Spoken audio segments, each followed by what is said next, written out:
This day is too intense for... Now, Blood Eaters are... What do you mean, came back?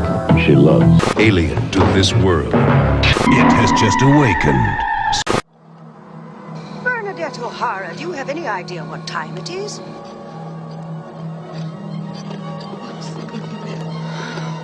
I'm not gonna leave you alone with... What is that? Come on, Winston, give Mommy head.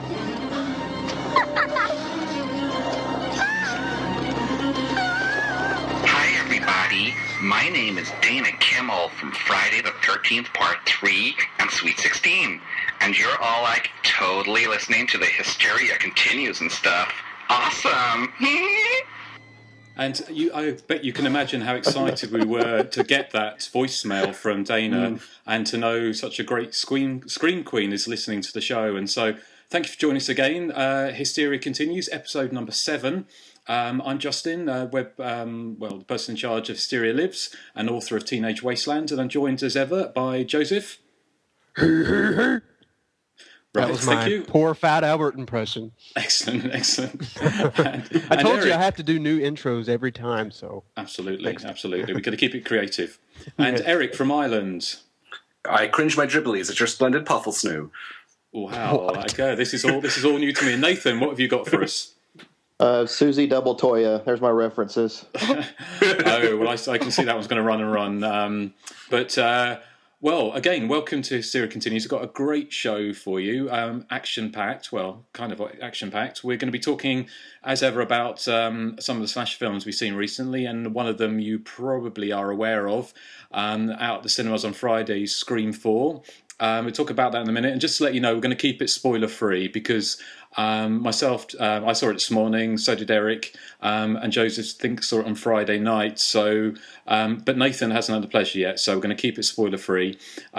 We're also going to be looking at 2 Canadian slashers, both early 80s, Funeral Home and Curtains, both starring the lovely Leslie Donaldson, who graciously joined us. It was about a couple of weeks ago now that we spoke to Leslie, so we're going to speak to her.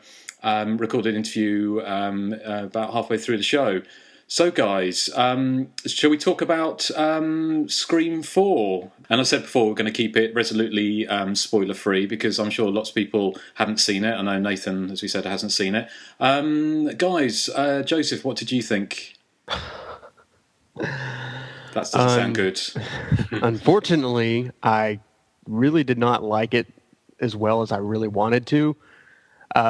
Obviously, I'm going to try to give away as little as possible since Nathan hasn't seen it, but I thought it was another Wes Craven Rush job that was kind of made by a studio rather than a director.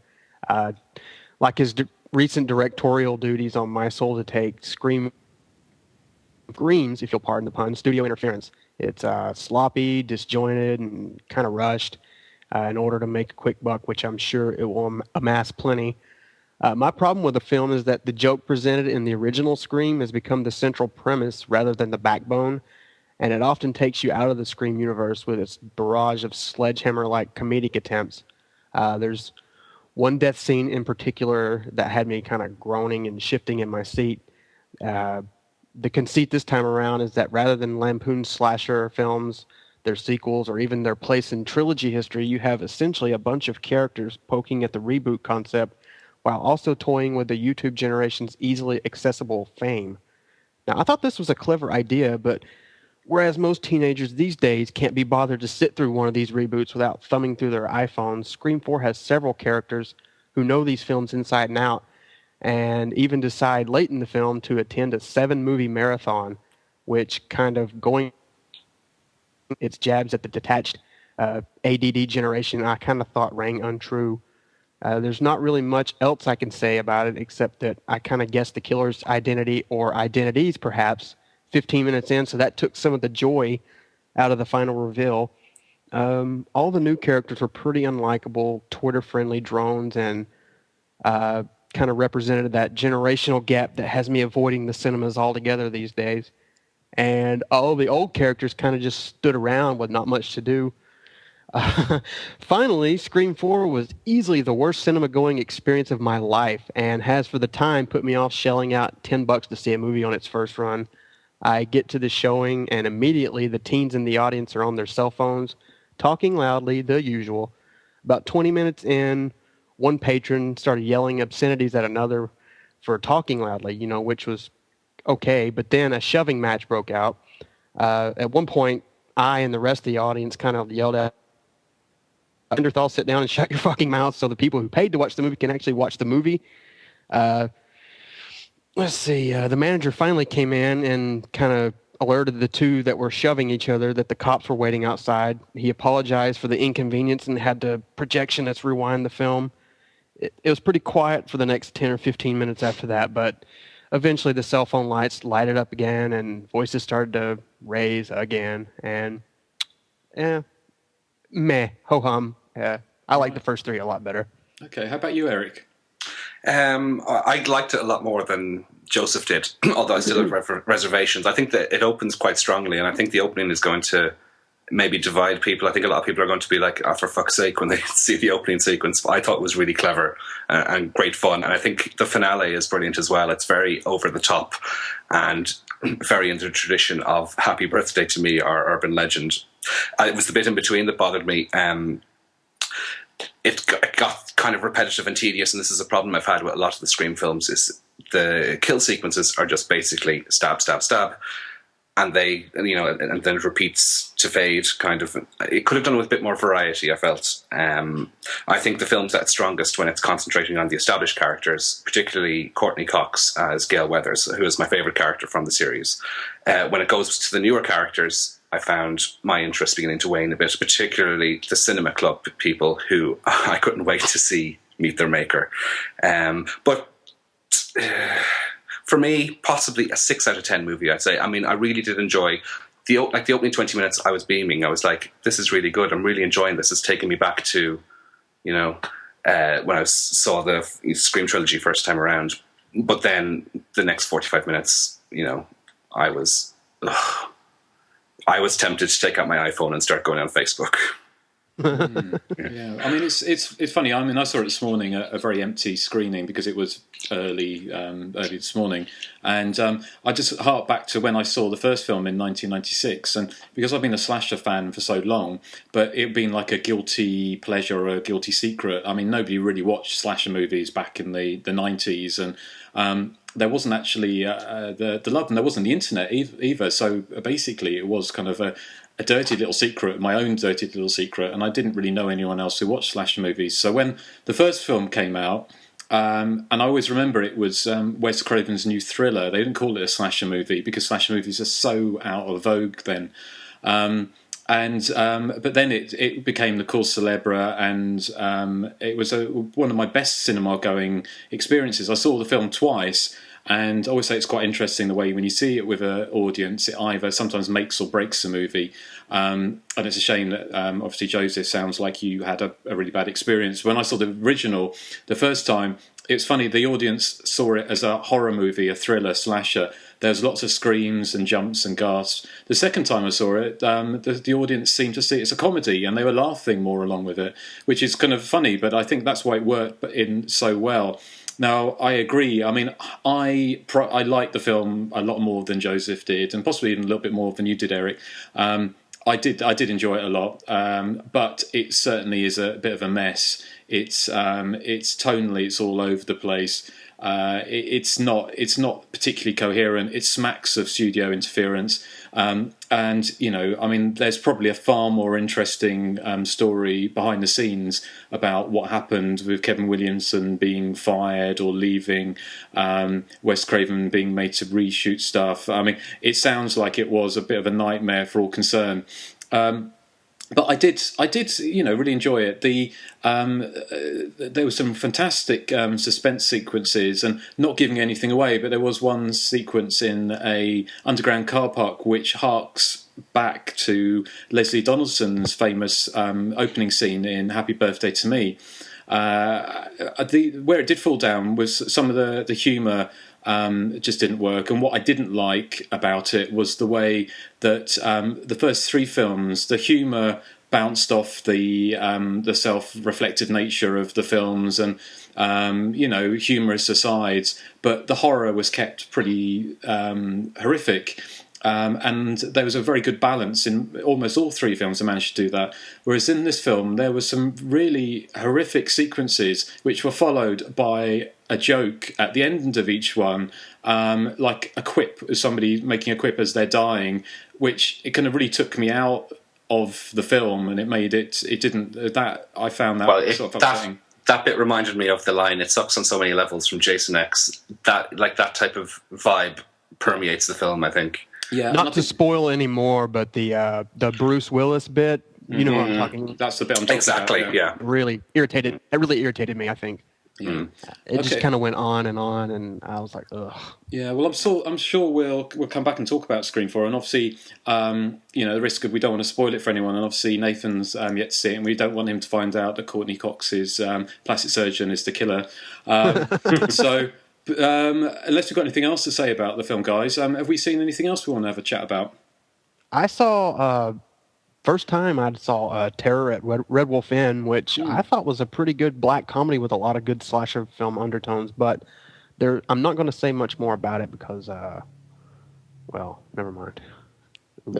Okay, well, that's an expensive review. Thank you for that, Joseph. You'll see what I'm talking about. Okay, yeah, I hadn't seen it. So, was it early 70s film? Yes, 70... Yeah. Nathan, 72? 72. Yeah, okay, 72. This one I have to look out for. How about you, Eric? Have you seen anything of note? I saw Dirty Dancing again. Oh, yeah. Well. Nathan, have you seen anything? No, Eric. Anything of anything? No, I have. I'm trying to think off the top of my head. I can't think about any new slashers. I've been catching up on lots of old ones. Yeah, but not new. Okay. How about you, Nathan? Is anything? No, I watched The Collector the other night for the second time, and I still think it's mediocre at best, and that's at best. I'm not a fan of the torture movies that much. I did like the first Saw, but The Collector, I don't know. For one, it is like you really have to suspend disbelief for this movie. I mean, it's really out there. And then, I don't know, like the characters make so many stupid decisions that I don't really care if they live or not. And how about that alternate ending, though? Yeah, that's what I was going to say is the original ending I hate. I absolutely loathe how they ended it. But I watched the alternate ending on the DVD, and it was fantastic. I probably would have up the rating by 3 or 4 points if they would have went with their original idea. Right, because I saw the film and I agree. It was the whole torture porn is so over, and I didn't particularly like it when it was happening. And there's some good films, but I did like The Collector. I thought it was very silly, but I thought it was pretty good and a very good use of Bauhaus track as well. I thought. Being the old goth as I am. Yes. Just quickly, one film I did see, which is I would recommend with some reservations, is a Uruguayan semi-slasher film called Silent House. Or The Quiet House, I can't remember. It's Silent House, and it's basically a really strange movie. And without giving too much away, it's the story of a man and his daughter go to a house in the middle of the countryside to basically get it ready for being sold. And when they're there, they settle down for the night, and then the daughter hears sounds upstairs and gets her father to go up and investigate. And she hears a struggle, and he's killed and upstairs, and she finds his body, and so she's trapped in the house with the killer, or so it seems. What's really interesting about the film is actually all shot in one shot. So from the beginning, when they're walking to the house to being in the house, it all happening. It's all one single shot the whole way through. Sort of any cuts. like Rope. Yeah, like Hitchcock's Rope. But although Rope, I read that Rope was actually shot in 10-minute segments, and Hitchcock kind of made it look seamless, but it was actually shot in 10-minute segments. A bit like with with that general idea, right? The general idea, absolutely. And I'm not 100% convinced it's actually they're telling the truth with it. But what it does do, without giving it away, is it throws in a twist, which is, if you've seen Haute Tension, Strawberry Switchblade, not Strawberry Switchblade. That's its 80s reference there, Yeah. Eric. No, what's it called? High Tension and Switchblade Romance. That's the one. It has a similar twist, not the same twist at all, but a similar left of field twist, which worked much better in High Tension than it does in this film, which really doesn't work, I didn't think. But it's worth seeing if you get a chance. And it has already been remade for the American market with one of the Olsen sisters. So you can imagine how wonderful that's going to be. But yeah, that's worth checking out. I saw that. Yeah, I'd like to see it. It hasn't opened here though, unfortunately. No, it was at the Art House Cinema. I'd like to see it. And it was kind of it was on with sort of it's kind of art house horror season in Bristol where I am. So yeah, that's worth seeing. It's not amazing, and the twist does kind of there's some great suspense sequences, and amazing how they managed to shoot it all in one shot and actually keep it all, not suddenly catch themselves on the camera with in a mirror with a camera or anything like that. So that's good. But any other films before we get on to our top three? I take that as a no. Okay. Yeah.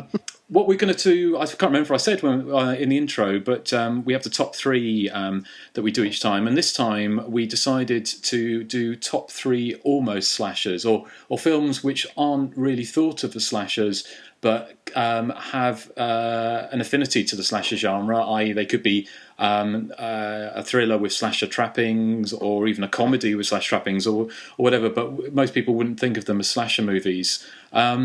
So shall we start? Do you want to go first, Eric? What's your number three? Okay, my number three is Dario Argento's 1985 film, Phenomena, which is not generally seen as a slasher film, although I think, to my mind, it is. It's... I suppose because it's so out there that people sort of skip it as being a slasher film. I mean, only Dario could come up with a movie where the final girl is not only the daughter of an international film star who's going to school in Switzerland. She has the ability to communicate with insects telepathically, but she also makes friends with an old professor who is in a wheelchair and has a chimp as a household helper. I think all those things combined sort of mask the slasherness of the movie, when at its core it is about sort of this mutant killer child thing, and it opens very much in the style of a Friday the 13th type film with Argento's other daughter, not Asia. Is it Fiore or Fior? Would you pronounce it? Argento. One of those, yeah. Yeah, we meet her and she's lost. She's a student who's just missed her bus. She's lost in the middle of the Swiss Alps. She finds an old house. She goes inside, gets stabbed in the hands with scissors, gets decapitated, and that to me is very slasherish. I think a lot of people don't like Phenomena that much. The only problem I have with the film is the heavy metal score. This was the start of the Italian horror movie and heavy metal mashup that sort of progressed into films like Demons and Demons 2. But I mean, I think it's terrific. I would prefer it actually to Tenebrae, which is one that Argento fans seem to really like, but I think is one of his lesser works. So what would you think of Phenomena, Justin? Yeah, well, no, it's not my favourite Argento movie by any stretch, but I think it's probably the tail end before he started getting really shit, basically. For want of a better word. For want of a better word is my. But I like it. It wasn't, when you kind of seen some of his earlier films, and what my problem with Argento at that kind of time, and the same with opera, is that he completely lost his way. I mean, he was still making pretty good movies, but he was so desperate to have a hit that he was filling his films with heavy metal and music, which I just don't think works. Looking back on it, it's quite sort of cheesy now. It works for a film like Demons, but not for a film called Opera. You don't fill it with heavy metal and Phenomena. Thank you. Phenomena it couldn't have come from anyone else. I mean, it's incredibly loopy. The switchblade, the chimp with switchblades, and all of that stuff going on, and the massive pit with dead bodies in it. Where yes, what's her name? Who's the woman? Jennifer Connelly. Yeah, I don't think she mentions that film anymore, does she? I don't know if she was how. But anyway, it was. She's too la-di-da for Phenomena. Yeah, too la-di-da for Phenomena. But I just no career opportunity though. No, exactly. I mean, just because it makes sense, I'll just go with mine next, just because mine's another Dario Argento film, and that's a film that I think, I mean, obviously, most people listening will know that the Giallo is like the Italian slasher movie, basically. And a lot of people who like Giallo but hate slashers are very offended if you talk about Giallos as slasher movies. But that's what they are. I mean, they're not high art, most of them. They are, like slasher movies, they're done as crowd pleasers.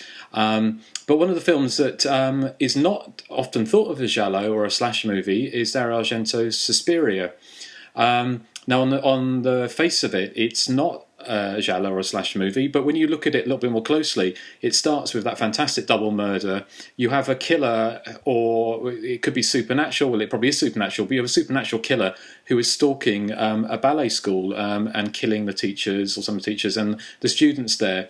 And a lot of it is done, especially the scene where the girl falls into the room full of razor wire, and she's being followed around the house by the killer, and I believe they have black gloves on, which is obviously a nod to the slash, so the giallo.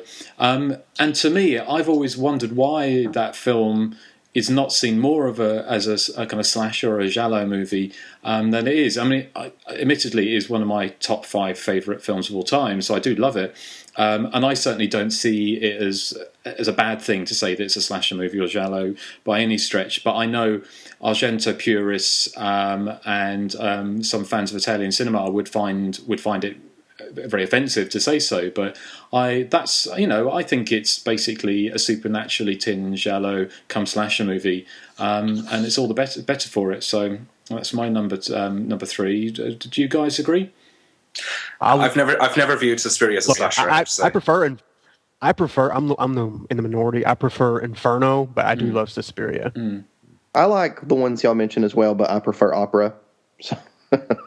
Opera's good. Opera's really good. Well, it is, but Opera, it has that heavy metal soundtrack, which I think it kind of takes me out of the movie, and it has that strange ending. But really, still though, it's got such great scenes in it. I don't know why. It's just some of my favorite scenes are in that movie. But Suspiria is terrific. I think it's an excellent film.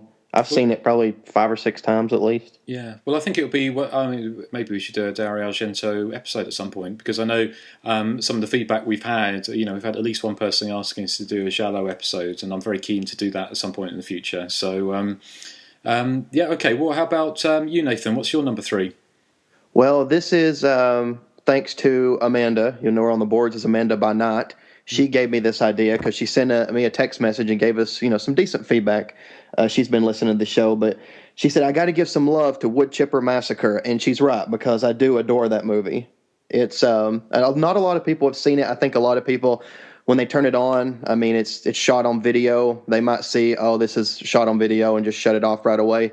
But it's really a well put together film for having a zero budget. I think that the writer director John McBride is really talented. It's basically about these 3 kids whose dad is going out of town on business, and he's got his sister, their Aunt Tess, to babysit them. And Aunt Tess is basically a complete bitch. I mean, she's rude, she's obnoxious.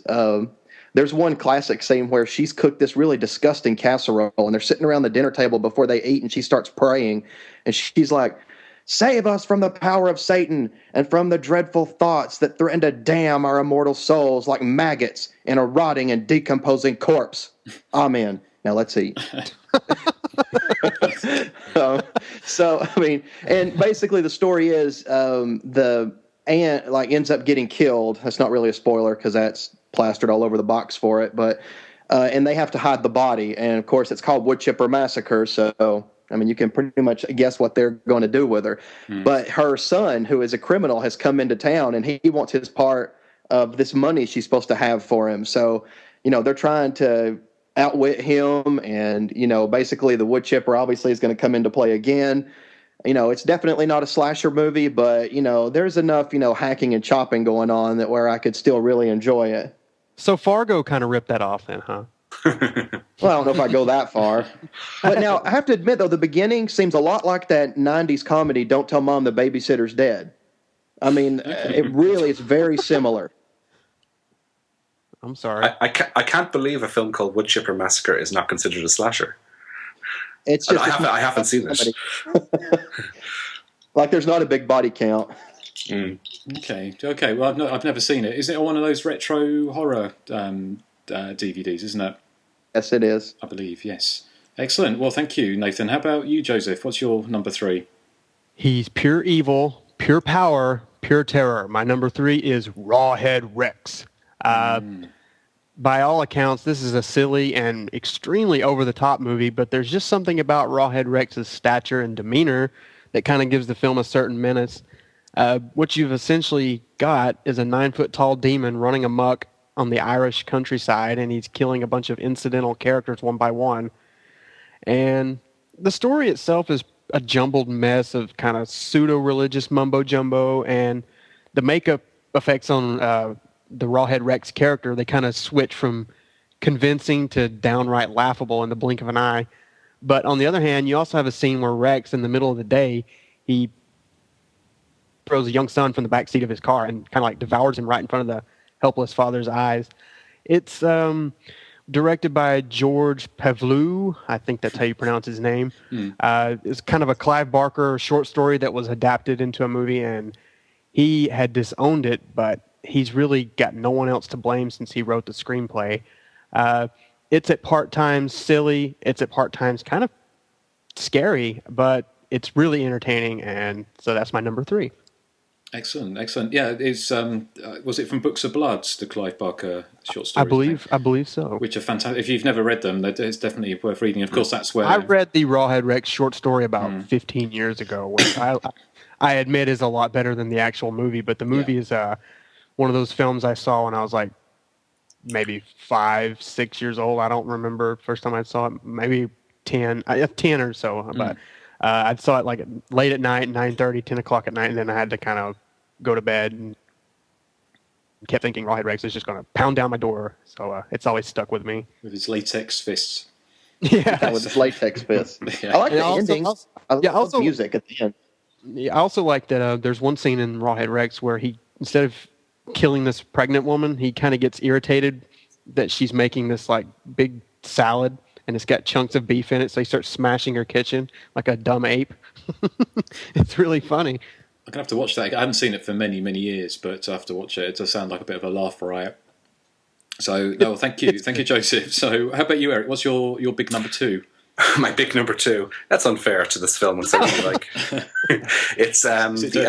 Exorcist 3. Now it's been a while since I've seen this film because I remember you saying, Justin, about April Fool's Day. You never purchased it on DVD because you were waiting in the vain hope that a special edition would come out, and that's what I'm doing with Exorcist 3 as well. I have my fingers crossed that some kind of special edition with the original footage on the DVD will come out, but it never has.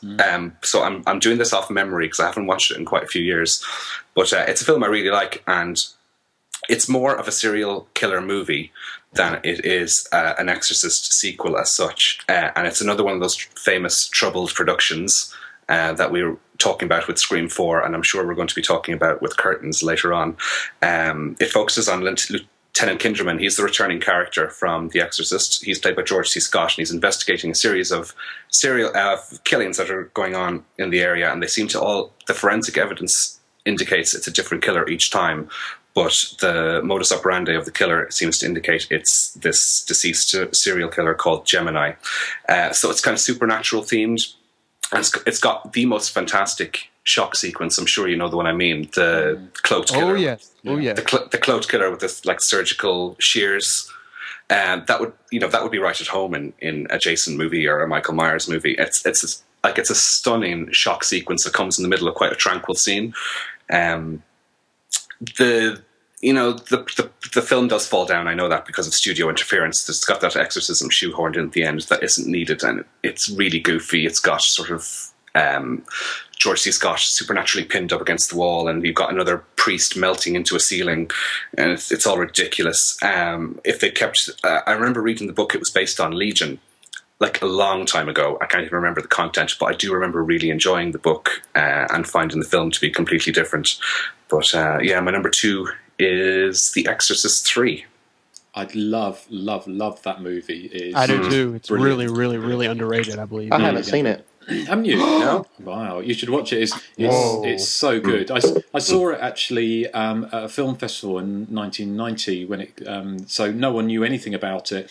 It was just It was a sequel to The Exorcist, so there was obviously a bit of interest in it. But when that scene that Eric's talking about in the hospital corridor happens, there was a spontaneous round of applause from the audience because it's so effective. That scene is shit your pants scary, I believe. Yeah. Totally, yeah. And on the big screen, you can imagine, because of the way it just zooms in on what happens, it's just kind of, it really, gives me goosebumps thinking about it. And it's a sadly overlooked film, and it's fantastic. And you don't really need to have seen the other Exorcist movies. No. They're not. Kind of stands on its own, I believe. Yeah, it does. So, Nathan, you should, definitely watch that. And anyone listening, if you've not seen Exorcist 3 Legion, then hunt it out because it is fucking good. So, excellent. Well, thank you. Watch your mouth. Sorry. Well, Baby Jesus will judge you yet again. Well, talking of watching my mouth, I'm going to see if this works. This is my unusual number 2.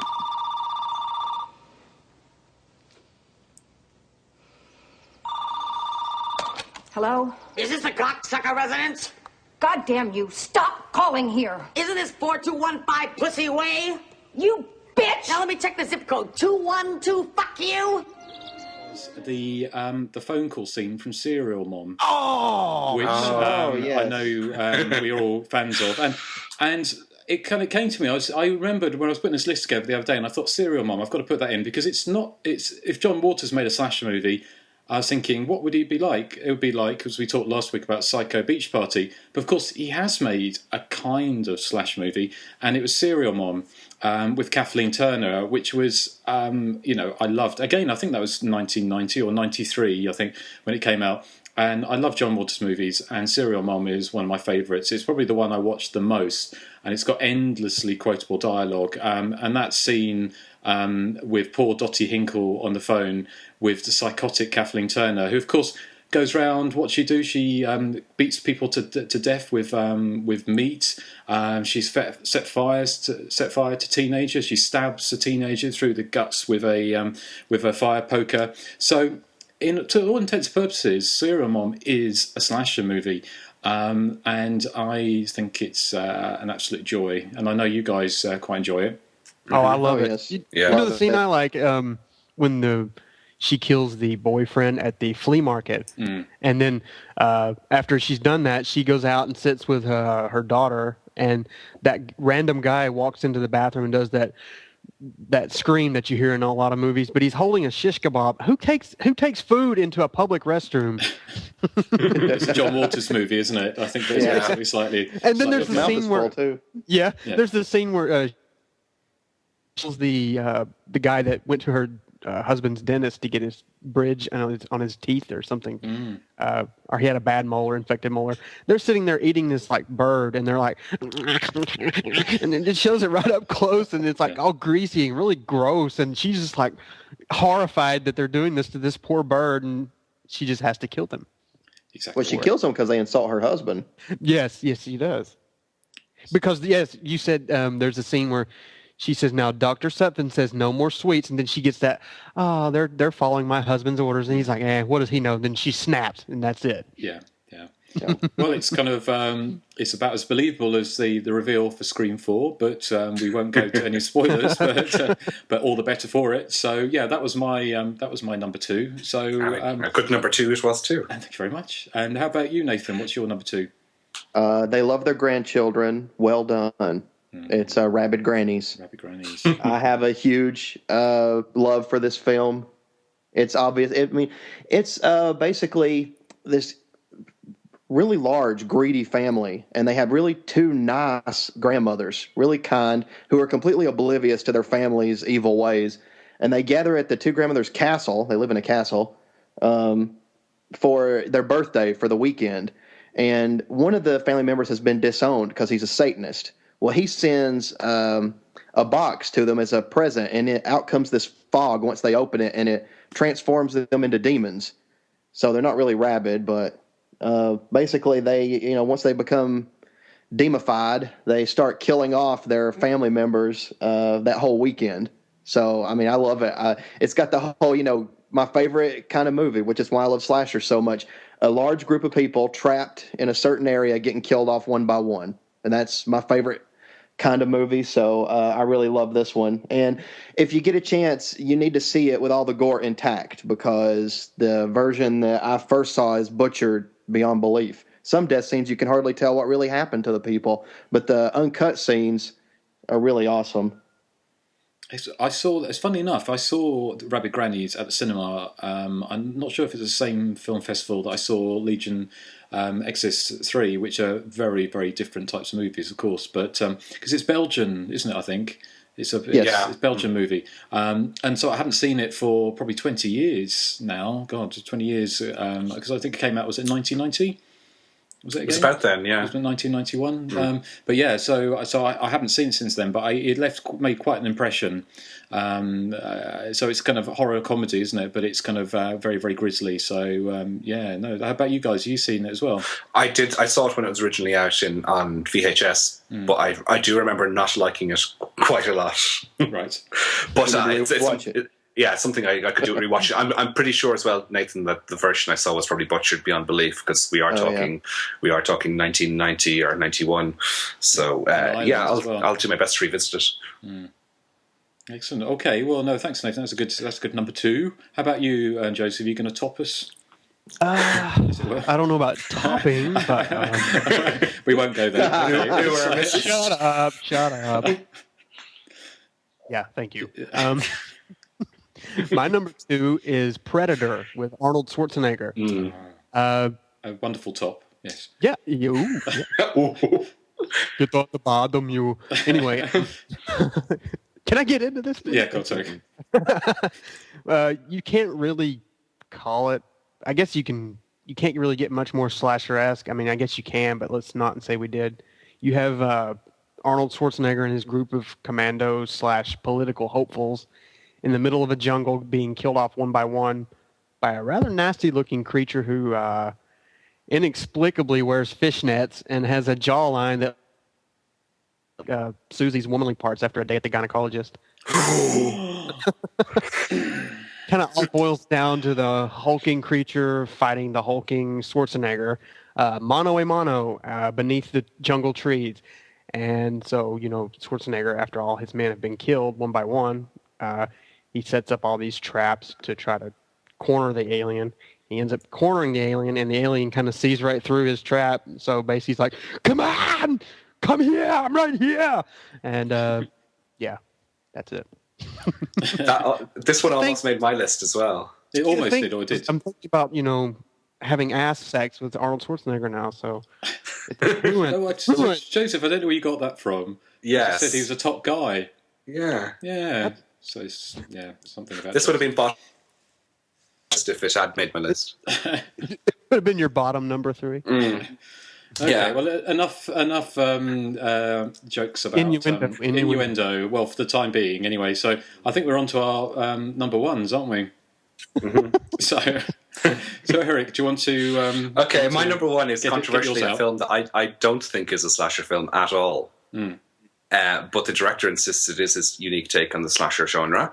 It's a film I've mentioned a few times in the podcast already, and it is Quentin Tarantino's Death Proof, which is a film I really like. I was just thinking back when I was setting out this morning to go to Scream 4. I was trying to think of the last time I was really looking forward to going to the cinema to see something, and it was Grindhouse, which eventually didn't come out in the cinemas over here, as you know, Justin. It came in 2 parts. Yeah. So we got Death Proof on its own, first of all, and I have to say, it's my favourite Quentin Tarantino movie, and I think I'm probably the only person who thinks that.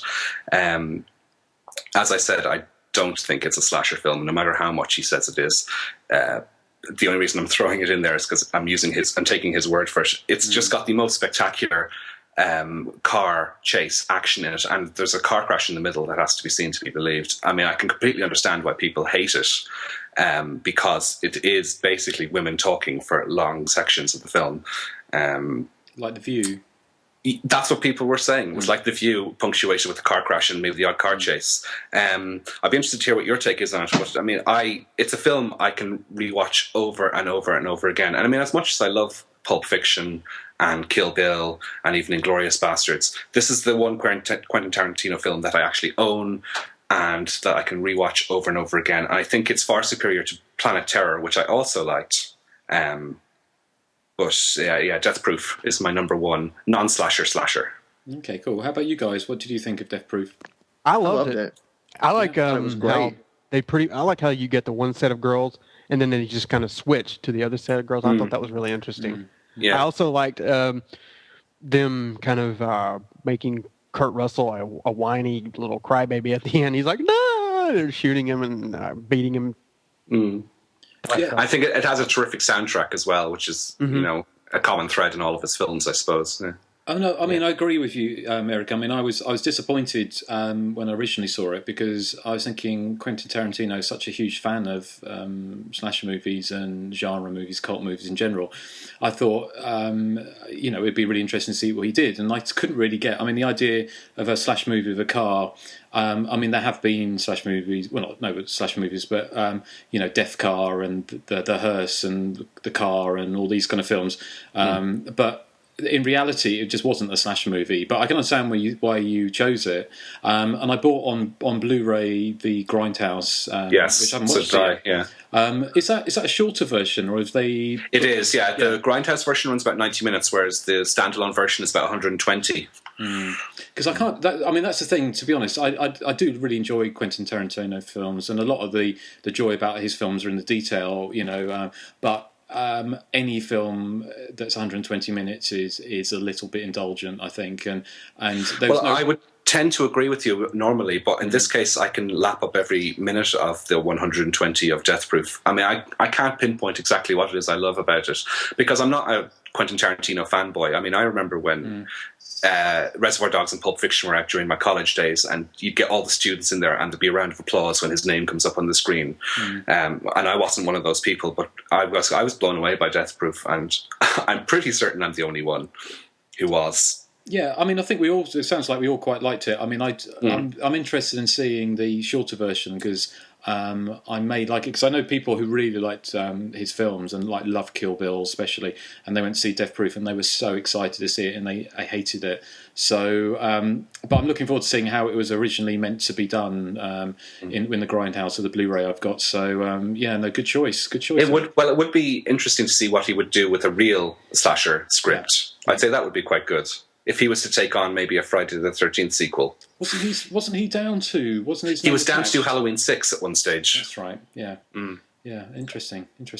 Okay. Well, I think I'm coming up to my number one. I mean, it's not my favourite, but it's a film that kind of there was toss up between this and there's another film, Apartment Zero, which is one of my favourite thrillers, which is not a slasher movie by any stretch, but it's got Hart Bochner from Terror Train in it and Colin Firth, and as with Hart Bochner maybe a serial killer that's terrorising Buenos Aires, and Colin Firth is the kind of sexually confused man who is possibly losing his mind. And it's a really interesting film. If you've not seen it, you should see it. But it kind of flirts with the slasher genre a little bit, but more the thriller genre. But the film I decided to go with was a film that I saw very young, actually, probably in the late 70s. I probably saw this. And I remember, I think I may have seen a trailer for Halloween on TV, or I knew of it.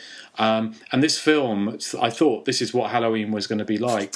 And that film was Westworld, with the Yul Brynner sci-fi and Michael Crichton film, which again sounds like a really bizarre choice. But the reason for that, and if you've not seen Westworld, it's essentially a futuristic tale of a kind of amusement park where lifelike robots attend to every whim and sexual need and things like that. And there's different lands, like Roman lands, I think, and Westworld.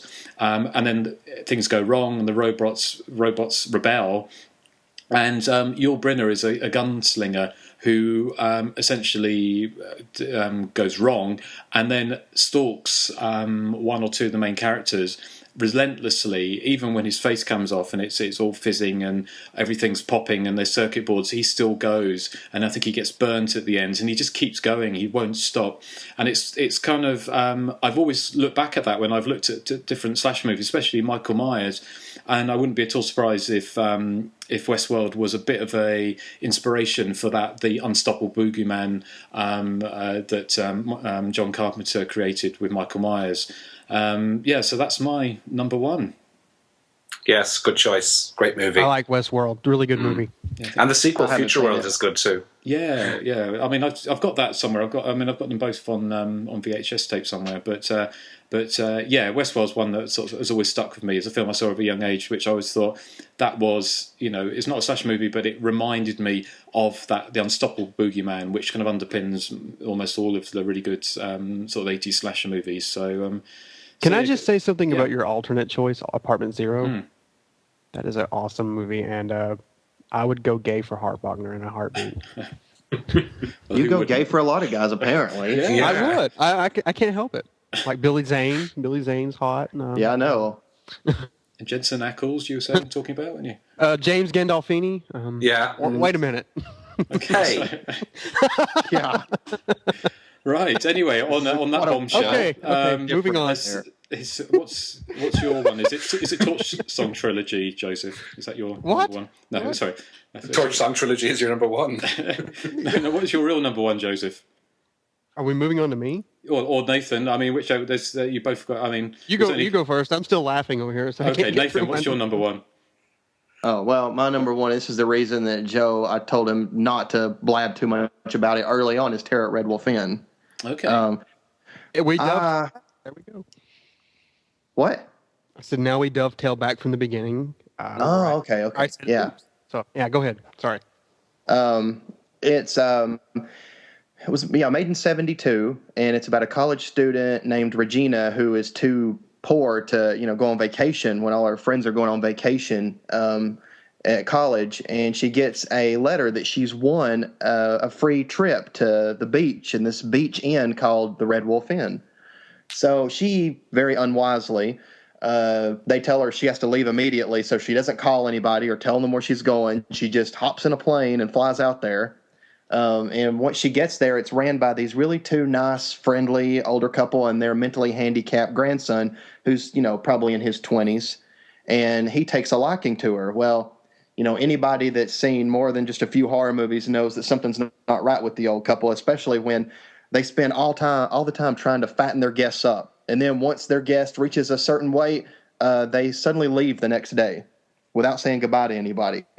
So, they're obviously cannibals, and they're planning on fattening Regina up, but it all takes a different turn when the grandson ends up liking her and doesn't want to kill her.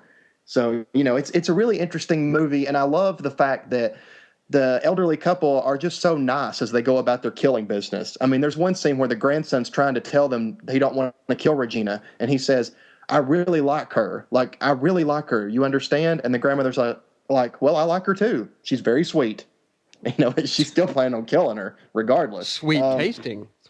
Yeah, and it's got a great ending, which I won't spoil because I know y'all haven't seen it, but I love the way the movie ends. It's like, it makes you think it's going to go one way, and then it goes in the completely opposite direction. So I think it was way ahead of its time. Is it prefigure Texas Chainsaw Massacre? Yes. By a year. By a year. Okay. 2 years. 2 years. 2 years, actually. Yeah. Yes, 2 years. Okay. I saw this movie, a couple weeks ago for the first time. After I've been trying to get you to watch it for like 10 years. Yeah, and I really, really, really, really liked this movie a lot. The one thing I really liked about this movie is that the lead girl, she is the most likable, down-to-earth, like, female lead I've probably ever seen in any horror film. I mean, I really wanted her to kind of get through this kind of torment that she's having put on her. And like Nathan said, it has a really, really surprising ending. Even though I guessed it about, about 30 minutes in, I guessed it and I was right. It's still surprising the way they set it up. And, all the characters are likable. It's filmed really well. It's got this disjointed kind of kooky 70s vibe to it that I really liked. I really recommend this movie. It's really good. Excellent, excellent. I've not seen it. How about you, Eric? Have you seen it? No, I haven't seen it either, but I'm definitely going to have to seek it out now. Yeah, excellent. Well, thank you, Nathan. And how about you, Joseph? Are you going to wrap up with your number one? Yeah, my number one is Rob Zombie's Halloween. I love that film. It's not a slasher That movie, is a slasher movie. No, it's not. it's a Jerry Springer episode masquerading as a slasher Yes. film. Actually, my number one is probably the only thing to make David Caruso look competent at Session 9. Okay, fantastic movie. Seriously creepy and disturbing film about an asbestos removal unit called in to clean out an old abandoned mental hospital. Needless to say, when they get there, strange things happen. One of which is this disembodied voice that's later revealed by way of session recordings from the old hospital to be someone named Simon, who may or may not be one of 9 personalities of a woman named Mary. At this point, the workers kind of begin to vanish one by one until a blood-soaked finale where we finally get a somewhat vague idea as to who's killing these guys off one by one. This film, what it does is it, rather than, doing boo scares, it kind of uses sound effects or like creepy music and kind of creaking sounds of the old building to kind of heighten atmosphere, or it kind of hints that there might be danger when there's not, or it hints that everything is okay when there's danger right around the corner. And the characters are likable. Guys. The voice of Simon is really fucking terrifying, and it was actually recorded by a woman, and they kind of did a pitch shifter on her voice, so it's like, "Hello, Doc." I can't really do it, but you know just. Yeah, that wasn't too scary. That wasn't very scary, was it? Oh, come on, you're shaking in your boots over there. I'm sorry, in your underwear. You're the one that said you were dressed in your underwear for this thing. Okay. I'm wearing an Armani suit. I'm dressed to kill. No, this is a really, really good movie, and I saw it kind of came out of nowhere. I think it was alt horror. Someone from alt horror was like, if you need to see a good movie, check out Session 9. And I was like, okay. So I watched it, and I was like, wow, that was really, really terrifying in spots. A really good movie. That is really. I love Session 9. It's a great. I mean, I love slash movies for obvious reasons. That's why we're doing this. But I do love kind of slow burn, kind of those kind of creepy type films. And Session 9 is really creepy. And it's just so well done. Another film that I saw recently, which I know you've seen, Joseph, which reminds me of Session 9, is the Australian Lake Mungo. Oh yes, Lake Mungo is fantastic. Which is a fantastic film. Which is really that movie scary. Terrifies me. Yeah, it's really scary. Really scary. When we find out what happened at Lake Mungo, I about jumped out of my chair. Yeah. The camera footage. Yes, the camera footage. I might have soiled myself a little on that one. Well, there you go. Won't tell you whether I did dear or listeners. That's a shopping list of films for you to go and see. But lots of worthy things there to additions. But if you haven't seen them, then do. So, shall we wrap that up, guys? And shall we get on to? I can't remember what we're going to talk about next. Are we going to talk about feedback, or are we going to go on to our feature presentations? I got a little bit of feedback. Yeah, feedback now. Actually, okay. Nathan got some feedback. Oh yeah, you did, didn't you? Yeah, a girl named Danielle sent us an email saying she lives in a small town, and her favorite things to do to while away the hours are listen to heavy metal music. More power to her, and watch horror films, especially slasher films. Now, she has a thing for guys with really strong Southern accents, and she thinks she thinks Nathan is a cutie pie. So, hello, Danielle. How you doing, baby? I appreciate that. That makes me blush a little bit. I'm getting a little flustered here. Oh. I'm sure she'll like that when she listens in. Yeah. If she hasn't, You haven't scared her off. Yeah, maybe not. Because I sent her nude photos of you. And that might scare her off. I won't tell you how I have nude photos of you, but I do. Yeah, I was about to say, how exactly did you get them? Are you like outside my window snapping pictures when I'm dancing in front of the mirror? I'm not saying. Oh, dancing in front of the mirror like the girl in Troll 2. I like to dance like her, yeah. Oh my God! Yeah. Well, maybe Danielle will come round and bite off your little nuts and eat them. Anyway, so feedback. I'm sure Daniel won't mind. Okay. Any other feedback? I've got a few bits here from people. Shall I just run through them? It's we were a bit confused with the iTunes reviews, and if you haven't reviewed the podcast and if you've got something nice to say about it, please get on there and give us a review, because that's how people find podcasts. And what it seems is there's different iTunes in different countries. Like there's one in England, one in Ireland, and one in America, which is why we were a bit confused about why we couldn't see them. But one in England that I've seen is from Miles Schmiles. I don't know if it's his real name. And he says, a charming and almost scarily well-informed podcast containing all celluloid slashers. The sheer range of films discussed in a good-humoured but affectionate manner is limb-hackingly impressive. Beware spoilers, however, obviously not for Scream 4, and recommended for all horror fans. So thank you, Miles, for that feedback. One thing I did get on Twitter was, and I am one of those people that probably annoying that Scream 4 is making fun of, but Mark Huckle was very upset, Eric, that you called him Mick Hucknall the last episode. Sorry. So, no, he wasn't really. Mick Hucknall? Yeah. I So, thought you said Mick Hucknall. It's your accent. Okay. Well, he says, thanks for the mention on the podcast. The interview did call me Mick Hucknall. Ha ha, another classic. Look forward to the next one. And then we also have from Miles I. Hammer, which could be Miles Schmiles, I don't know. Maybe there's two Miles listeners. It says, book bought, which is Teenage Wasteland, available at all good bookshops, as long as you're in England. Website read and podcast downloaded. Love it. Slowly corrupting my eyeballs with your grisly tuition. Cheers. And the last one I've got is Count Fosco, who we've mentioned before. And he's been buying films to watch them along with the podcast. And he said about 30, talking about, we did Death Screams last episode, he said about 30 odd minutes into Death Screams and finding it far more fun than Graduation Day and Mortuary already. What a relief. I think he was a bit worried that we were choosing turkeys. He's a smart man. He's a smart man, yes. Although I must say, I'm not sure if Death Screams is more fun than Graduation Day. But different strokes. I'm with Justin on this one. Yeah. I think I'm with Justin on this one too. Oh, yes, what? What about Ramona?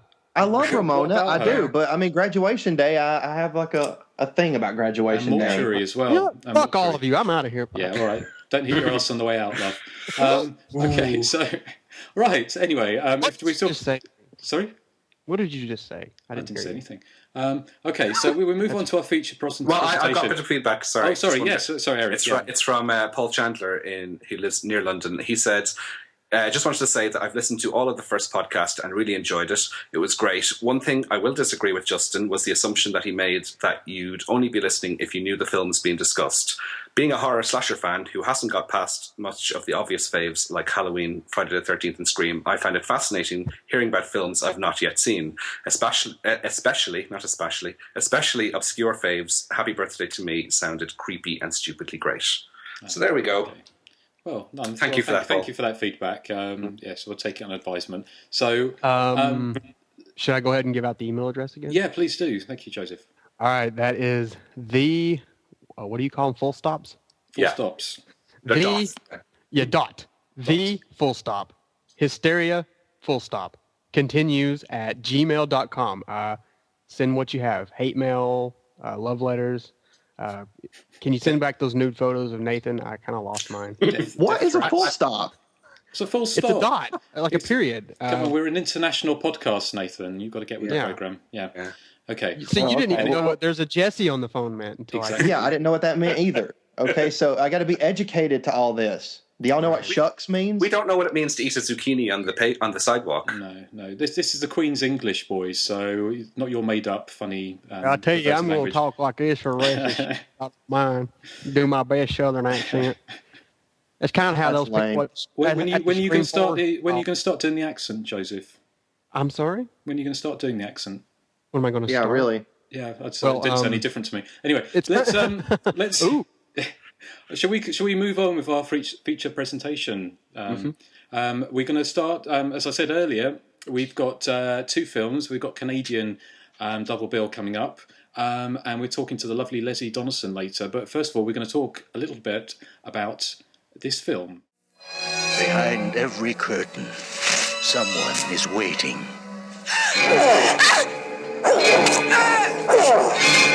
Someone is watching.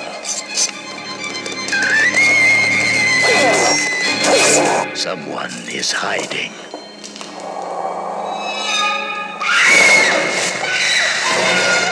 What waits behind the curtains is exciting, frightening, sensual, terrifying, and bizarre. Curtains reveal what you expect and what you don't.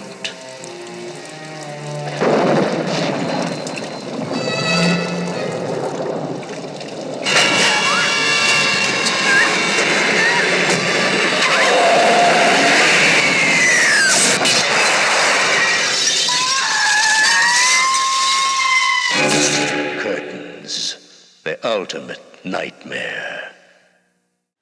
And judging by how long it took to film and release the film, it was the ultimate nightmare for some people. I'm just going to read, in case you've not seen the film, again, we probably will have spoilers because we tend to do spoilers just so we can talk about the whole film. So we'll try and, we'll say when we're doing the spoilers, we'll try to. But this is off IMDb, is a little summary if you've not, synopsis if you don't know the film. Samantha Sherwood has worked with the well-known director Jonathan Stryker on all his major films. She naturally assumes she's been given the title role of the latest venture, Audra. He tells her that she needs to do some background research on the part, so arranges to have her committed to an asylum, as Audra is a former psychiatric patient. She goes along with this, not realising that he intends to leave her there indefinitely and audition 6 young women of various professions for the part instead. She finally manages to escape and returns to the spooky old mansion where the auditions are taking place. But who is causing the disappearances of the young hopefuls? Is it Samantha? Is it Stryker? Or is it one of the actresses willing to kill for the coveted part? Just who is the killer behind the old hag mask? So that is Curtains, which was began shooting in 1980 after success of Prom Night. I say it's a Canadian film by Peter Simpson, as a producer of Prom Night. Wanted to do another slasher film to follow up Prom Night, which would have been a big success. But it turned out to be a complete nightmare, and just a little bit of behind the scenes stuff, which we'll be talking to Leslie in a minute about. The Belgian-born cinematographer Richard, I don't know how to pronounce it. It's Kupka, could be Cupcake. I think it's Kupka. Was hired to film in 1980, and it was meant to be a supernaturally tinged slasher with a 500-year-old banshee doing the killing. And in fact, makeup effects were done by someone called Greg Canham, but never actually used. Now, and also Klaus Kinski was earmarked to play the part that John Vernon does, who's the director Jonathan Stryker. What happened was the film was shot and completed, and then Peter Simpson saw it and hated it. It was much more deliberately placed, like a European-type thriller, is how I've seen it described. Simpson apparently was notorious for ordering reshoots on films. And in fact, actors, which I think Leslie talks about in a minute, were wearing T-shirts saying "Another Simpson" or Simcon, which was the company reshoot.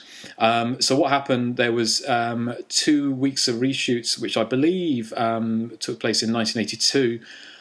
So almost 2 years after the film had wrapped, or certainly a long time after it wrapped, Simpson himself shot 2 weeks of reshoots, spicing up the murders and making it as much like Prom Night, i.e. a Halloween rip-off, as he possibly could. The film, if you've seen the film and you look at the credits, it's got Act 1 and Act 2, which alludes to a kind of theatre-type style presentation. But Act 1 is Kupka's film, and Act 2 is Simpson's reshoots. The film wasn't released into screens until March '83, which was pretty much almost 3 years after it started shooting. I think, and not until Canadian screens until the September of that year. So, guys, what did you think of it? Erik, do you want to go first? Yeah, Curtains is a favourite of mine. I think the big plus of it is it has a fantastic killer's disguise, that really creepy old hag's mask. It also has one of the most suspenseful sequences in a slasher film, and that's of course the ice skating sequence where Leslie Donaldson is on a frozen pond skating to her ghetto blaster, if you can remember what they are. And she's, well, basically this hag masked killer skates towards her in slow motion in broad daylight, and it's quite a tricky thing to make a broad daylight scene like that kind of creepy, but like this scene is incredibly creepy. I also love the characters in it. Some of them are underdeveloped, but the lead character of Jonathan Stryker, that's his name, is Jonathan, played by John Vernon. He's such a sleazebag. It's fantastic. He beds two of the actresses that come up to do the auditions, and he like when he's not bedding them, he's getting them to do these acting workshops where they have to seduce each other and take off each other's clothes. It's absolutely fantastic. I'm sure it's every straight man's ultimate dream job. The studio interference aspect is quite apparent in certain scenes. I mean, Samantha escapes from an asylum, but we don't get to see how she escapes. She has this dialogue with this unseen person who has their back to the camera about how they helped her escape and how she's going to go up to the remote house and get her revenge or whatever. And also, there's a weird thing where the most underdeveloped character kind of ends up as the final girl. That's the character, I think her name is Tara, and she has this big long chase sequence in towards the end, where she crawls into a vent and all that. And it goes on for about 15 or 20 minutes. But it's weird because up until that point, we haven't really seen anything of her. And I think that is probably the biggest indication that things were not quite right, behind the scenes. But on the whole, I think, for a film with such a troubled production, it's really quite a success. And certainly one of my favourites of the era. No, I agree. How about, what do you think, Joseph? Before I say anything, they actually filmed the other version with Klaus Kinski. Did they actually? Was it done? No, I don't think he was actually in it. I think he was earmarked. I mean, maybe he did. I don't know. He did. There's another version with like a 5,000-year-old banshee killing people. Well, that's my understanding. Yeah. Because, I'd like to see that. That sounds awesome. It does sound awesome, doesn't it? I mean, it sounds, from what I can tell. I mean, this is going from stuff that I've read, and I mean, you know how obviously believable the internet is, and you have to take everything with a pinch of salt, but. Apparently, all the makeup effects were done for this banshee, and but it obviously wasn't what Peter Simpson wanted, which was basically a prom night follow-up, although a mature, kind of more mature cast, and he wanted another slasher movie, and but yes, I mean, my understanding is there is out there somewhere sitting in a box is the original Curtains. And we would love to see it, but we haven't even got a decent. There's not even a decent version of Curtains out on DVD, and whether there will be, I don't know. But yes. So, what were you going to say, Joseph? The Leslie trifecta. I'd say this is my favorite of her three. Okay. Even better than Happy Birthday to Me. Wow. I'm sorry. Were you saying something? No. I was going to say, I would say that I prefer Happy Birthday to Me to Curtains, but okay. I kind of, but they're really... different strokes and all that. We're kind of... Are you still talking? No. Oh, sorry, we're having a few... I'm tongue-tied today. No, sorry, I'm having a few Skype problems. If you're listening, we're doing this over Skype, so there's sometimes a few little dropouts or us finding difficulty understanding each other, so just bear with us. But sorry, Joseph, carry on. All right. I think my favorite scene outside of the ice skating sequence is probably the ending, which I'm going to spoil. It turns out the killer is Patty, played by Lynn Griffin. She ends up killing the heroine, and at the very end, she's basically this stand-up comedian, and she kind of wants to be taken seriously as an actress. And at the end, she gets her wish. She finally gets to do a one-woman stage performance of Audra.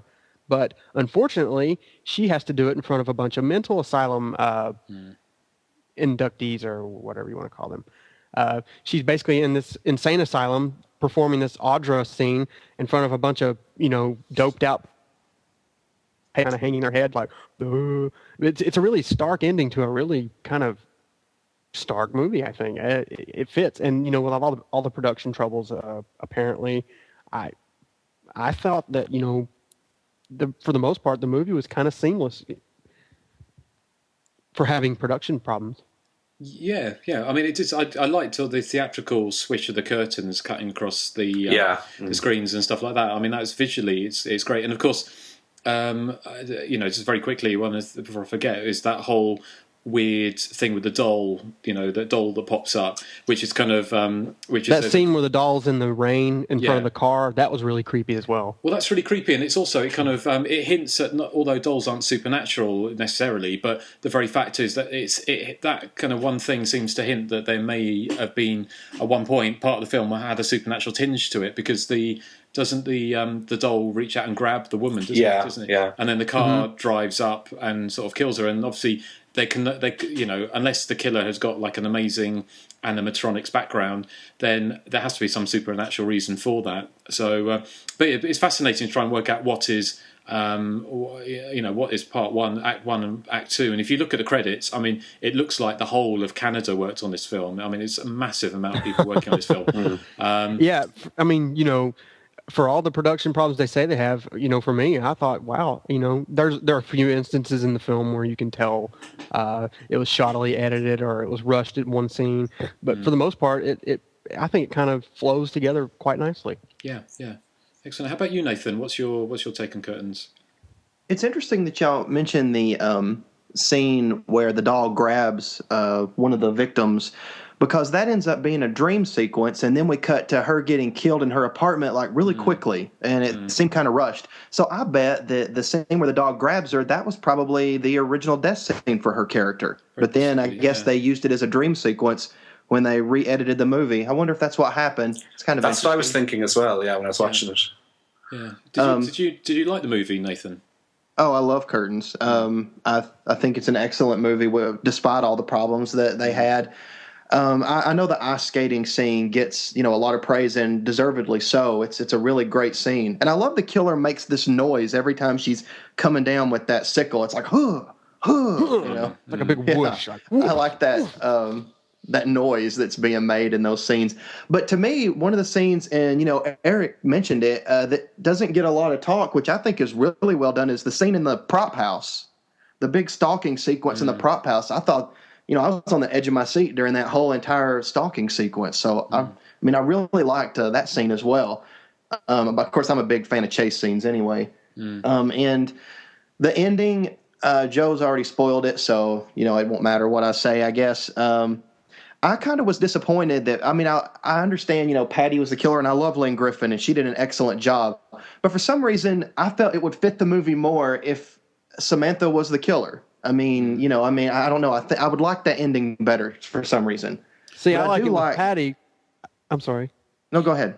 I was going to say, I like it with Patty because it's so unexpected, I think. That was one of the movies I didn't guess who the killer was. And I'm usually fairly good at guessing who the killer is, but I did not with this one. Well, I guess to me, it just seems like too big of a coincidence that at the end there's two murderesses in the kitchen together, because they both killed people. Yeah. I was going to say Lynn Griffin, of course, was the symmetry there. She was the first victim in the original Black Christmas, wasn't she?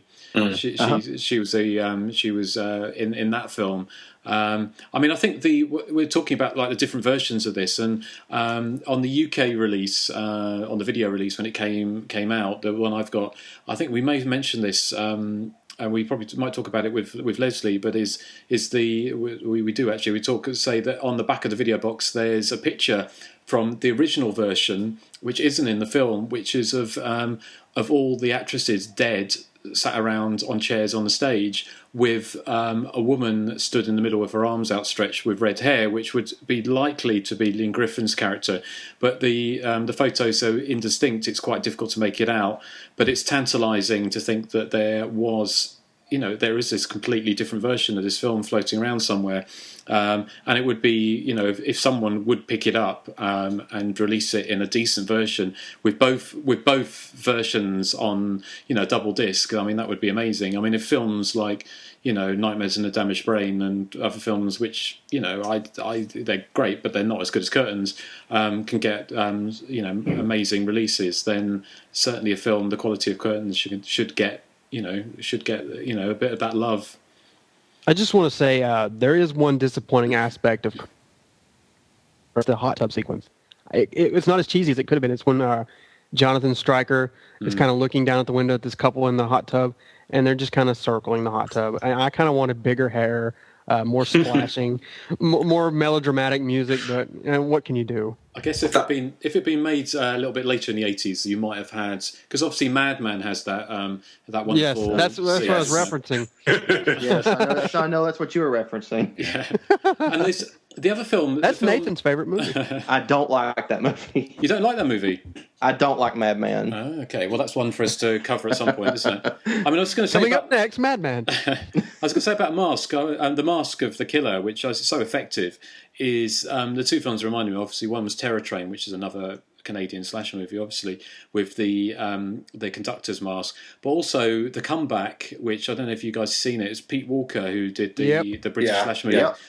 Good movie. And it's a great movie, but the killer wears a very similar hag mask in that, and that was made in 1978.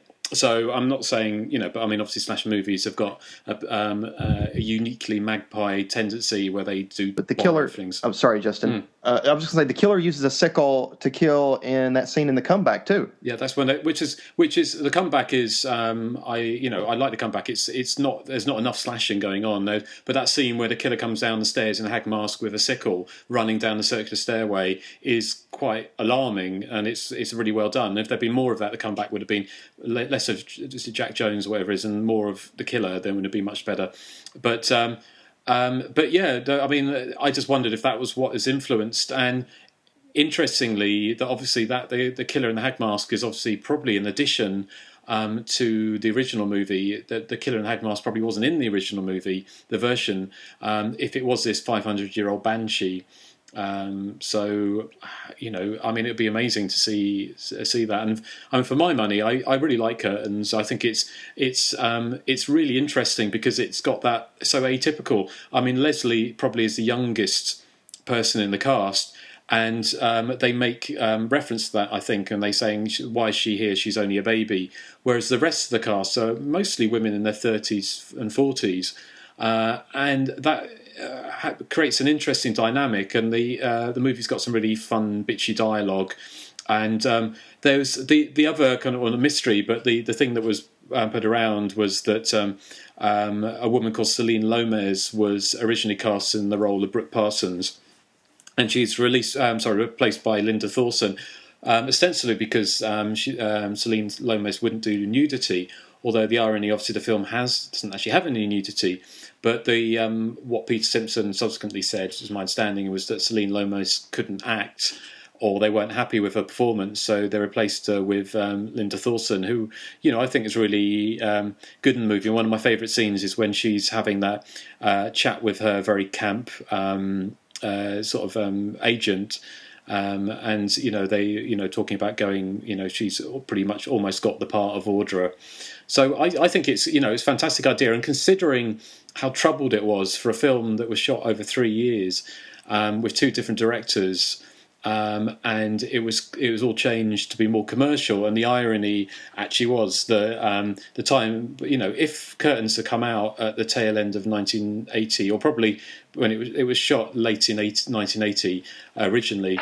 If it had come out in the beginning of 1981, it probably could have been a relatively big hit, because the slasher movies weren't really bombing at the box office, until sort of later in 81. I think My Bloody Valentine was probably one of the first ones to not do very well, and that was February 81. But Curtains certainly would have had a better chance of making a lot of money at the box office if it hadn't have limped out in 1983, which, as we all know, was the slash movie. Bar films like House on Sorority Row were pretty much dead in the water. So I think it was for what it is, it's a very good film and still highly entertaining. It's a real shame there's not a better version of it out there for people to see, because I think if it was in a nice widescreen presentation, the kind of the snowy landscapes and certainly the celebrated scene with Leslie on the ice skating, which is probably easily in my top 10 of slasher movie moments of any slasher movies that I've ever seen.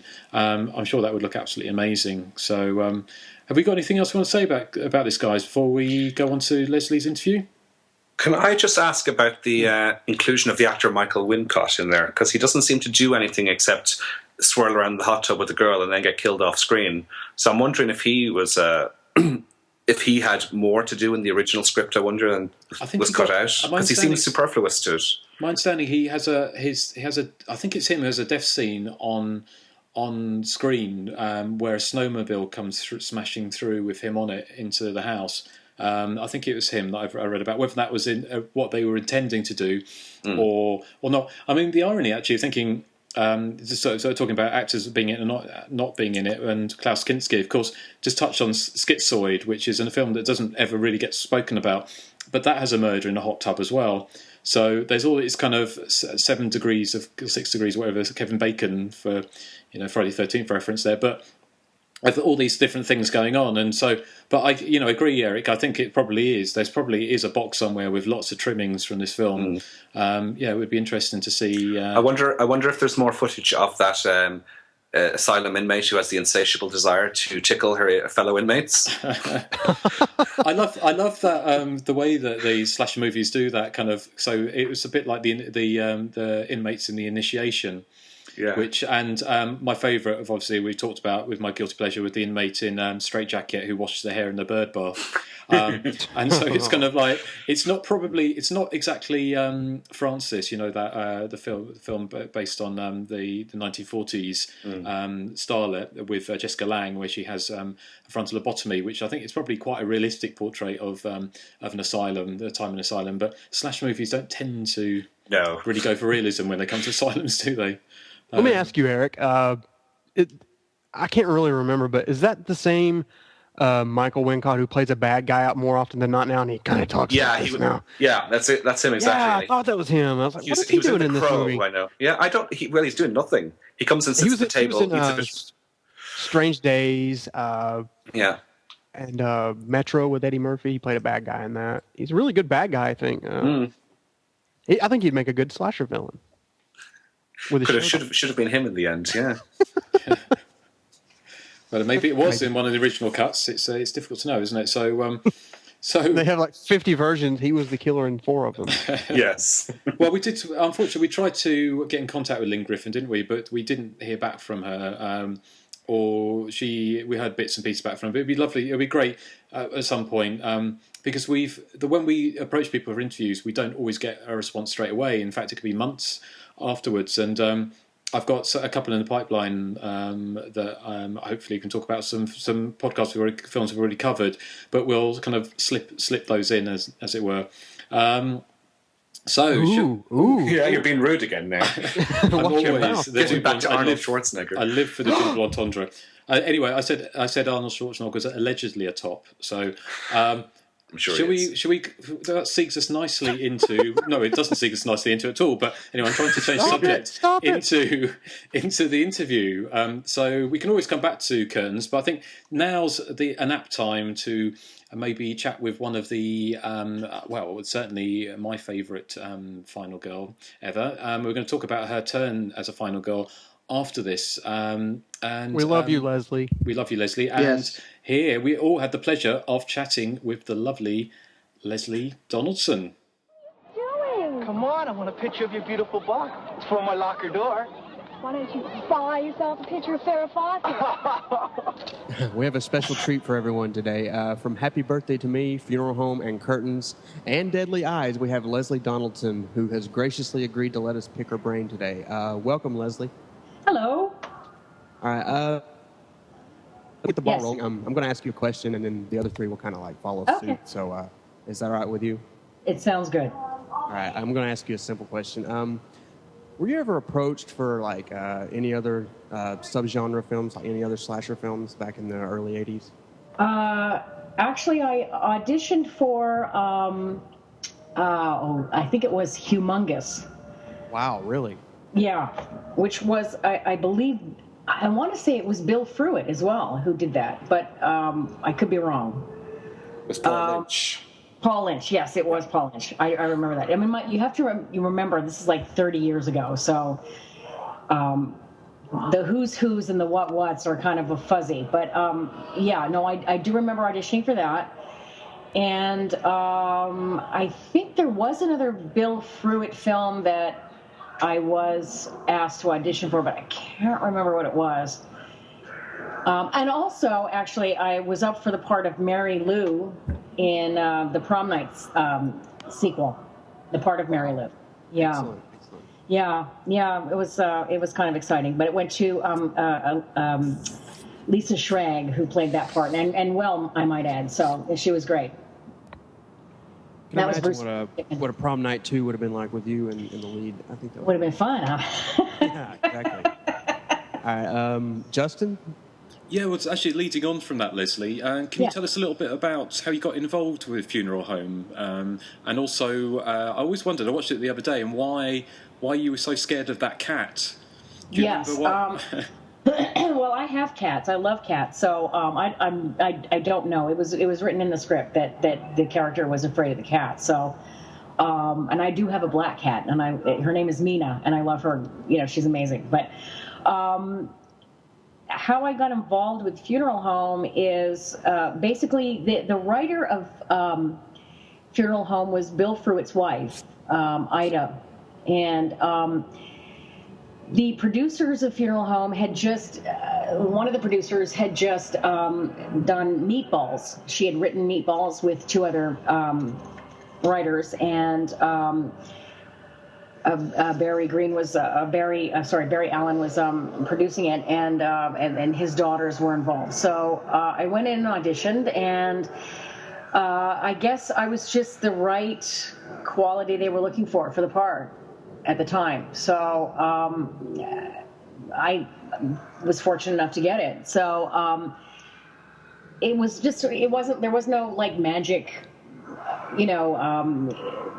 formula for it. It was just luck of the draw, basically. And I was 15 at the time, and they were looking for a young girl, and the script is basically Little Red Riding Hood meets Psycho, and so I got the role. It was great, and the character was basically this young timid girl who goes to her grandmother's house, and there's this cat, and you're supposed to think the cat is like the fortuitous thing through it, but basically it's the one thing that saves her at the end. So yeah, I mean, it was just it all fell into place basically for me. Fantastic. Well, did you say you were 15 when you made it, or were you 15 when you were cast? I was 15 when I actually filmed it. Yeah, oh, it was the summer of '79, and I was 15. That was so long ago. Oh my God, I'm dating myself. Excellent. Thank you, Leslie. Years ago. Yeah, I was 15. Excellent. Yeah, I was just going to say, I didn't, if you knew, but I think the cat was called Mittens. It was. Mittens was the name. Mittens. Yeah, absolutely. That's right. Yeah, You're right. I've got cats as well. The least threatening cat name ever. Yes, it was. Exactly. Excellent. Thank you, Leslie. Yes. Mm-hmm. I'll follow up with a question on Funeral Home. If you say you were only 15 when you filmed it, so was it a big deal then going back to school and telling all your friends you had this lead in this movie? Oh, absolutely, yeah. And it actually, it fell between the summer vacation. So I filmed it in the summer of '79. So yeah, absolutely. I was never one to sort of play up what I was doing outside of school, because I was just, it was just what I did. And, I didn't go to school and go, I'm in a movie, that's not my style. So, and the other kids really, they just, when I had work, I would, I just wouldn't be, I would be absent from school that day, and nobody really, paid any attention until later. But, the film didn't come out until, I believe, 81 or 82. So I was in high school then. I was just starting high school before I filmed it. So it all kind of worked out where I was, I finished, middle school, I did the film, and then I was moving into high school, so nobody really paid attention to, and Keanu Reeves was at the school too, so it was like, oh wow, nobody, it was no big deal. Not that he was Keanu Reeves then, but it was before all that happened for him. But yeah. And I heard the film was a big hit in Mexico, and you became quite a scream queen there. Apparently so. That's what I heard too. Yeah. Yeah, exciting. Okay, Nathan? Yeah, Nathan, what do you have? I was just wondering, what was it like working with Bill Fruitt?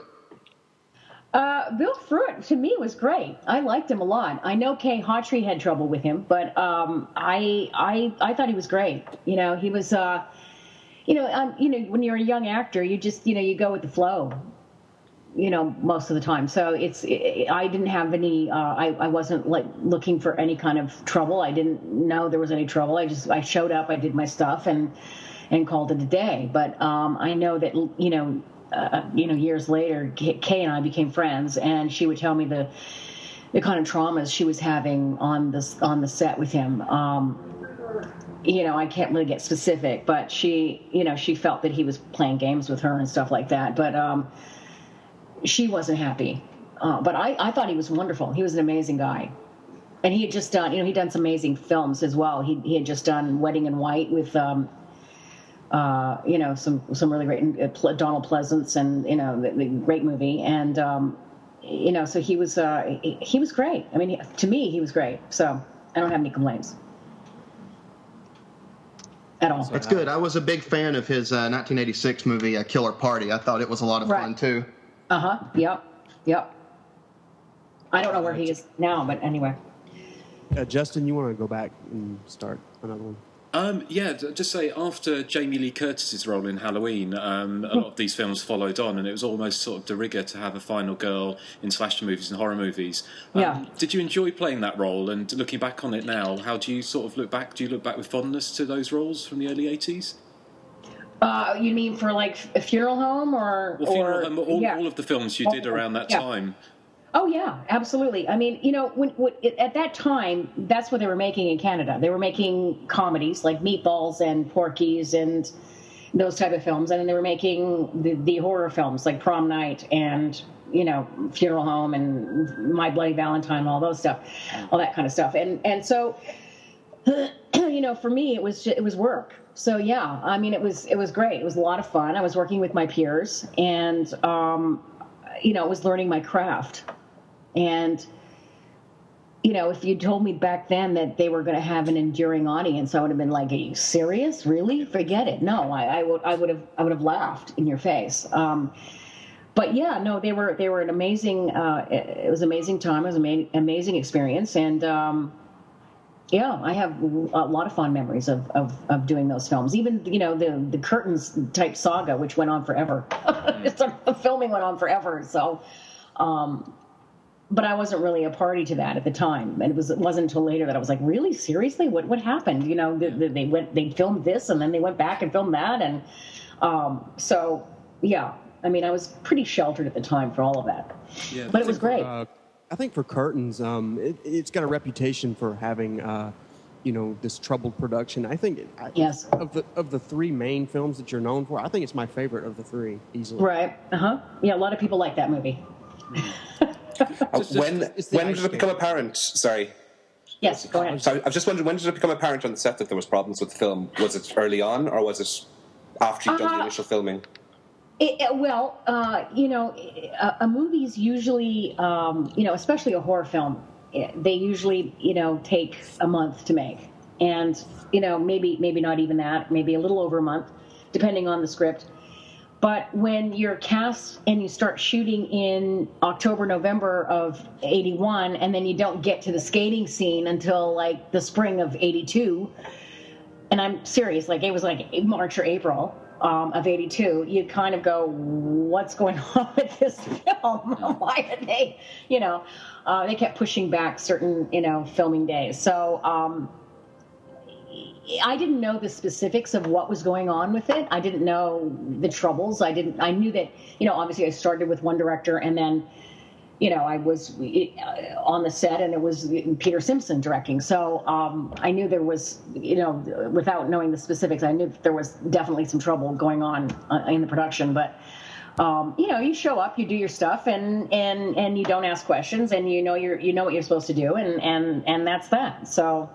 It wasn't until later years that I would hear from crew members saying, "Oh yes, I have a T-shirt that says I was involved in the never-ending production of Curtains," and they would have hats or T-shirts with this on them, and I would like, "Really? Oh my God, what happened?"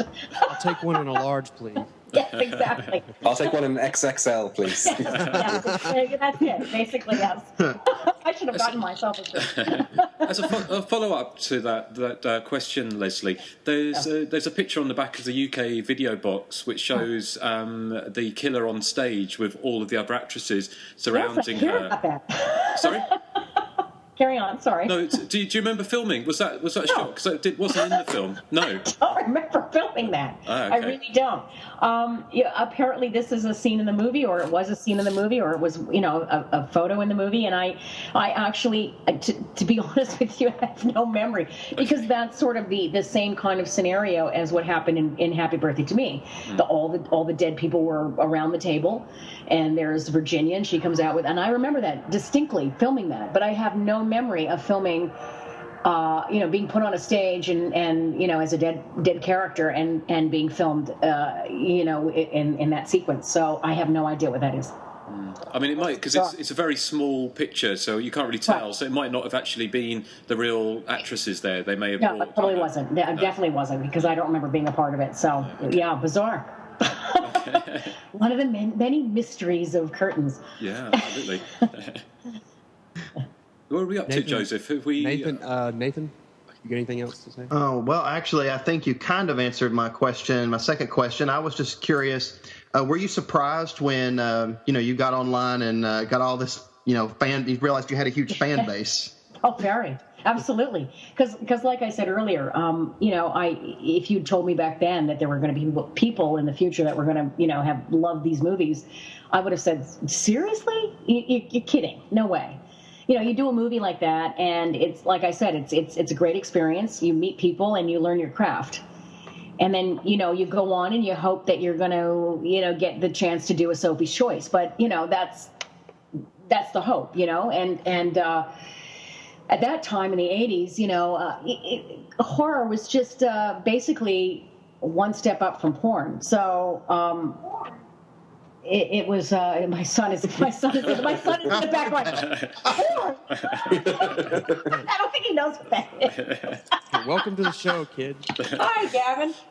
Anyway, so but in those days it really was. I mean, I remember when I was doing curtains, I actually went out with a friend of mine, and we snuck in to see Texas Chainsaw Massacre, and I literally thought it was a snuff film. I was like, I couldn't believe what I was watching. It was that terrifying to me. And so, I grew up watching horror movies. I love the Hammer horror movies. I went to see Dracula numerous times. My aunt would sneak me into these movies and tell my mother she was taking me to see Oliver or Sound of Music, but she would take me to see, Dracula Rises from the Grave or The Brides of Dracula or all these great movies. And so I was raised on that. And so I always really wanted to do these kind of movies. But, obviously when you're a young actor, you're starting out, your goal is to do the I'm doing quotes here, artistic movies, which is the Sophie's Choice and the Silkwoods and the French Lieutenant's Women, and that's those. Meryl Streep was the actress at that time, and Deborah Winger and Jessica Lange, and so that's where you wanted to go. Yeah, I mean, it was it's amazing to me. I love it. I'm grateful to you guys. I mean, it's wonderful to have fans of these movies. I think it's great that you converse with your fans on Facebook. And actually reply to their posts as well. And I'm still trying to figure out how to get gay abs. I haven't figured it out yet, but I will. What is that? What is gay what? Remember when you responded to my Facebook post about, I posted about, I have straight abs, I want gay abs. Gay abs. We all want gay abs. You don't want my abs.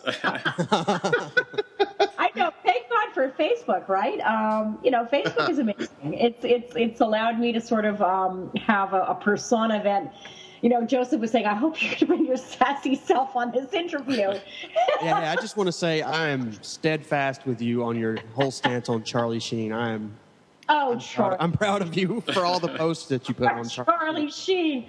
Yes, he's kind of gotten lost in all the the horrible tragedy that's happened with Japan. And I was going to make a post about that, but I thought it was in kind of bad taste. The tsunami kind of killed Charlie Sheen's career. It took his thunder. Yes, basically. He's not winning anymore. Yeah, but no, Facebook is great, and I think it's a really wonderful thing. I mean, obviously, look what it's doing for the people of the Middle East. It's helping them, wake them up and see that they have choices and they don't have to live under dictatorships. But it's great to be able to hook up with people who like what you do and converse with them. I think it's really a wonderful medium. Absolutely wonderful. All right, I think I'm going to ask you, unless anyone else has anything to ask. Well, go ahead, Joseph. Listen. Unless anyone else has anything to ask, I think I was not going to take up too much more of your time. I was just going to ask you one final question. Sure. It's a simple question. Out of the movies you've done, which one was your favorite to do? Out of the horror films? What you had the most fun with, yeah. Well, I'd have to say I really enjoyed doing Funeral Home because I was on the set most of the time. And I really, I love doing movies because I love the atmosphere of working with a crew. I think they're great. And but I have to say that it was a lot of fun doing Happy Birthday to Me, too. And even though I had the smallest part, the kids that were in that movie were my peers at the time, and we all knew each other from auditioning together for other stuff and hanging out in the in the Toronto film scene back in the day. So that was a lot of fun, and there was the best line in Happy Birthday to Me. Give mommy head. Yes, I did, didn't I? For Francis Hyland. It was a lot of fun to do, and of course at the time. J. Lee Thompson was an amazing director and amazing to work with and work for. I didn't really, ignorance is bliss when you're young. I didn't really know his status when I was working with him. I mean, I had no idea his pedigree and what he'd done before. So, you show up and you do your best and all of that. But it was a lot of fun to do, and everybody was great to work with, but all the films were fun to do. So I was a teenager, so it was like summer camp for me. Anything to get out of school. It was great. Are you still in touch with some of the people on the film? Some of the people you worked with back on some of the films you did. It's funny. Again, we're bringing everything back to Facebook, but I hadn't been for years, and then suddenly when I started getting, I jumped on Facebook.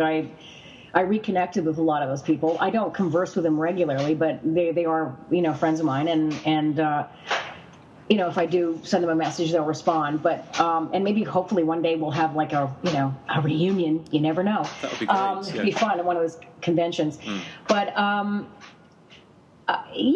don't know. I don't hang out with them. And I hadn't conversed with them, like I said, in a long time. But Facebook has kind of reconnected us. So, because I saw there was recent, I think it was John Durning, one of the producers for Happy Birthday to Me, sort of said that he's found some uncut footage of the film, which would be interesting, wouldn't it? Yes, I saw that interview. Terror Trap guys did that, and a wonderful interview that they did with him. I didn't know that. That's really amazing. Wouldn't that be fun if he could, get that footage and re-release it? Who knows? It'd be fantastic. It would be great. Yeah, it would be. It'd be great if you could do a media commentary for one of the films as well. Oh, it'd be great. Yeah, absolutely. So if anyone's listening.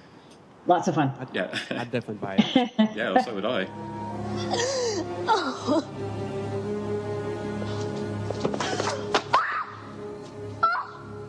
Oh, you. Oh, thank God.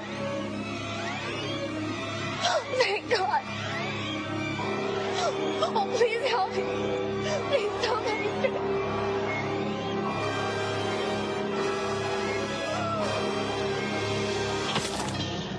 Well, I think there's going to be a documentary on I want to say A&E, but I'm not sure. Don't quote me on that. On the 4th of April, that they're doing for Scream, the Scream movies. Okay, yeah. And they're paying homage to, movies like Happy Birthday to Me and, the early 80s Scream films. So the early 80s slasher films.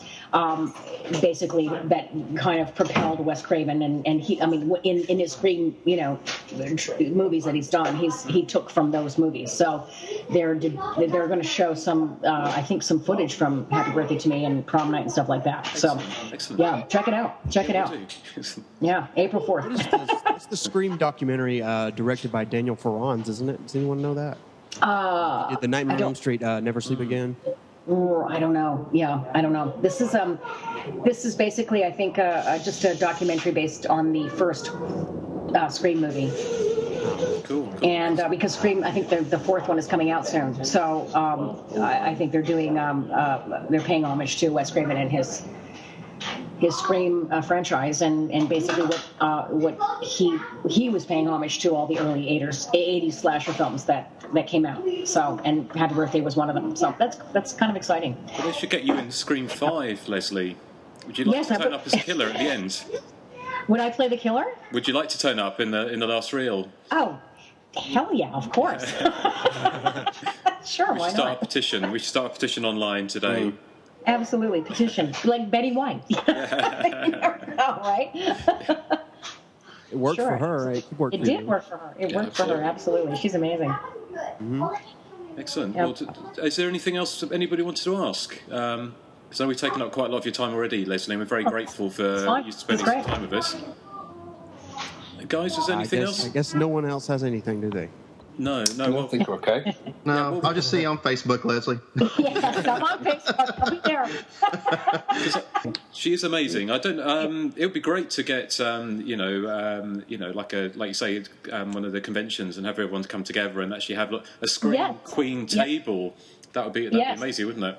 It would be great. And actually, speaking of conventions, I will be at a convention in June. I'll be at the Saturday Nightmare. So okay, in New Jersey. So if you're around and you're up that way, come by. I'd love to meet you guys. Do you know what date that is? Yes, it's June 3rd to 5th. Really? Yeah. We're going to be Monster Mania. June 3rd to 5th at Monster Mania. Yes. Yes. But yeah, listen to my kid. Are we going, Mom? That's my younger son, who I always say will be the future Rob Zombie right here. And I'm the director. Yes, thank you. I'm creating monsters, so to speak. You have no idea. No idea, right? The future Rob Zombies here. No, they do. They love horror movies. So, so you passed on your love to them. But yeah, so if you're around June 3rd to 5th, come by East Rutherford, New Jersey. I'll be there. Excellent. Well, thank you very much, Leslie, and we'll speak to you soon on Facebook. You got it. All right, guys. Thank you. Thank you. All right. Take care. All right. You too. All right. Bye. Bye, Leslie. Bye. I'm still in training.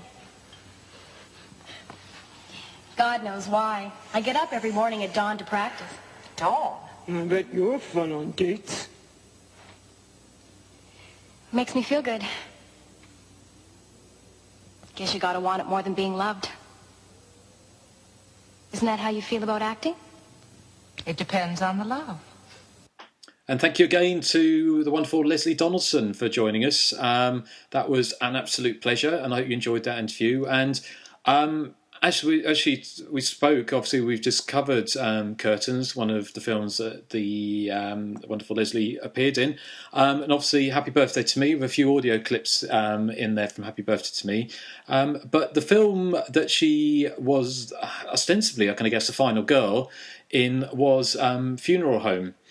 Now, Funeral Home was made, as Leslie said, when she was only 15, which is amazing because not many actors or actresses get a chance to appear in films. As we know, most slasher movies have got overaged teenagers, i.e. 30-year-olds playing 18-year-olds.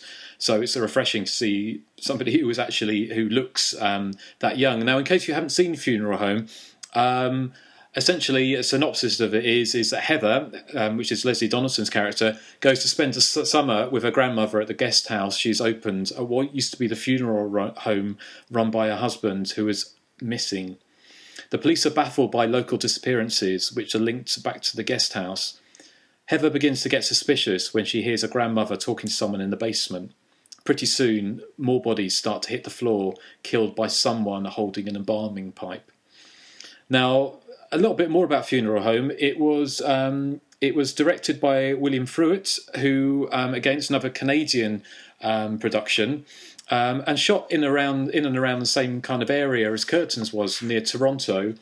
I believe there's a gorge, which is where all the underwater sequences and swimming sequences, where some characters go swimming and they discover a body, was somewhere called Elora Gorge, which was the same area which I believe the Jane Wan's Dead Silence was shot as well. Fruitt also directed the giant snake movie Spasms, Death Weekend, and also the mid-80s kind of slasher spoofy film Killer Party. Now, Funeral Home, I believe, I'm not 100% sure on this, but I believe it was released, it was shot in 79. The exact dates when it shot between 23rd of July and the 12th of September 1979. Now, it's released in Canada, I believe, under its original title, which was Cries in the Night, in 1980. And indeed, I actually have the Dutch videotape in front of me, and the original, under the title Cries in the Night, and the original tagline was, they were all warned, don't go down to the cellar, cries in the night, it will have you screaming for morning. Now, obviously, that harks back to the tagline for the original Friday the 13th. And certainly Funeral Home I presume, was made with a view of certainly not cashing in on Friday the 13th, because it was made before Friday the 13th was released, but certainly on Halloween. But it didn't get released in the States until 1982. But again, by which time the slash movie boom had all but was over. But Variety reported it was actually pretty successful for its low budget film of this type. It made over $4 million at the box office, which in today's money would be a lot more, and certainly more than a lot of slash movies, low budget slash movies made. Around the time. I mean, certainly, something like Mortuary or something would have made less than $1 million, despite what some sources say. So, just to say, I really enjoyed Funeral Home. It's not, it's not as good as Happy Birthday to Me or to Curtains, but I do like the quirky nature of it. Where it does fall down, unfortunately, which I think you guys might agree with me, is that it kind of falls apart towards the end. It's almost in some ways a slightly apologetic slash movie. Kay Hawtrey, who, as Leslie talked about, didn't get on with William Fruitt, I thought she was really good and reminded me, as she's playing the grandmother, reminded me of the woman in another Pete Walker movie, in Frightmare, who played the cannibalistic granny in that, Sheila Keith. And in Funeral Home, I really liked her performance. She went from manically kind of perky to actually quite disturbing at the end, when it turns out, and here's the spoiler for you, it turns out that she is killing people. She's been driven mad and schizophrenic. My problem with the film is that Leslie is fantastic in it and really likeable lead, and she has a kind of slightly Nancy Drew-ish kind of role where she thinks things are going, guests are disappearing from the funeral home / guest house, and she tries to find out what it is, and she doesn't realise until it's too late that her grandmother is mental, basically, and is killing people. But the ending, it kind of ends very abruptly, with a nod to Psycho, even down to the lampshade that swings, sending light cascading around the room, which is what obviously Hitchcock did, and also having the desiccated body of her grandfather sat in the chair, which is the big reveal. But yeah, well, that's my views. What about you guys? What did you think of Funeral Home? Who wants to go first? Joseph? I think I disagree with you, where, as you said, it kind of falls apart at the end. I think it actually kind of picks up at the end, and kind of everything before that kind of drags a little. You said in the description of the film where the police are baffled. I love how they put in the police are baffled, because in Funeral Home, there's only a deputy who seems, somewhat concerned, where the sheriff is like, oh, people go missing all the time. If they want to be found, they will. If they want to go missing, they'll go missing. And it's always like, we talked about that in House of Death as well. People are always saying, they're just probably out doing something else or something like that. But yeah, I thought that was hilarious, and I liked the grandmother's performance, and I like Leslie's performance. But I think for the most part, it's a little tedious. There were instances, where I'm sitting there thinking it really needs to pick up now, because it's got really good atmosphere and it's got like a pretty good premise going on, but it just takes forever to get to where it really is supposed to be going. And when it finally gets there, I'm like, okay, this is exciting, but it's too little too late. Okay. Well, interesting. Well, it's always good to get differing opinions. How about you, Nathan? How did you find Funeral Home? I like Funeral Home. It was actually the last of the 3 Leslie horror movies that I saw. And when I saw it, I was like, finally, because I always thought that I wanted to see what she'd be like as a final girl, because she's always getting killed. So it was nice to see her in a final girl role. And I think my biggest complaints about Funeral Home is I think it needed a bigger body count. I like the idea of a bed and breakfast that used to be a funeral home and people are disappearing, but I don't know, like, it's like only 2 people that are guests there get killed, and their death scene to me was actually not that exciting. Like, it wasn't very slasher-esque to me. I wanted it to be a little more heavier on the slasher side, I think. I still enjoy the movie, though, and like, you guys have said, Kay Hawtrey is excellent in it, as is Leslie. She really takes the lead with the final girl role, and she does a really good job with it. And the finale, I think, is fantastic. I love with Kay Hawtrey just going completely wacko in the cellar and just picking up that axe and slamming it into everything that's in her path to get to Leslie. I thought that was really well done. So overall, I really like the movie. It's probably not in my top 10, not one of my favorites, but it's still a good movie. Now, Nathan, you can't say anything because but Justin and Eric, did you know that the killer in Funeral Home was in another sort of recent slasher film? Do you know what it was? Urban Legend. Oh, yes, you do. Okay. Kay Hawtrey was in Urban Legend. She was. She was the librarian. She's librarian. Ah, all right. So, yeah, sorry, I was going to... Sorry to steal your thunder there, Joseph. And can I also say that I'll get you the killer is very easy to guess, but our friend Grant was completely shocked at the ending. How could he be shocked at that? You remember? He was like, "Oh my gosh, it was her!" You remember the first time we watched it about 10 years ago? The first time we watched it about 10 years ago, we it on 30 seconds, and I said, "She's the killer. It's a psycho riff," and you were like, "Yeah, you're right." And he was so shocked. He was like, "Oh, I can't believe it was her." Yeah, there you go. So, Eric, what did you think of it? Well, it's interesting what you're talking about Kay Hawtrey, because the thing I noted about her performance in it is she really reminded me of Shelley Winters in What's the Matter with Helen and Whoever Slew Auntie Roo. She had that kind of homely grandmother who's just a teensy bit demented. As for the film itself, as Nathan said, it could have done with being a bit more slashery, I thought. I think because it was made in the limbo between Halloween and Friday the 13th, it's different film from the ones from 1981 onwards. Had it been made after Friday the 13th, I think it would have been a much better picture, punctuated with more excitement and more kills and more suspense. I think it reminds me very much of a 70s TV movie. It's quaint.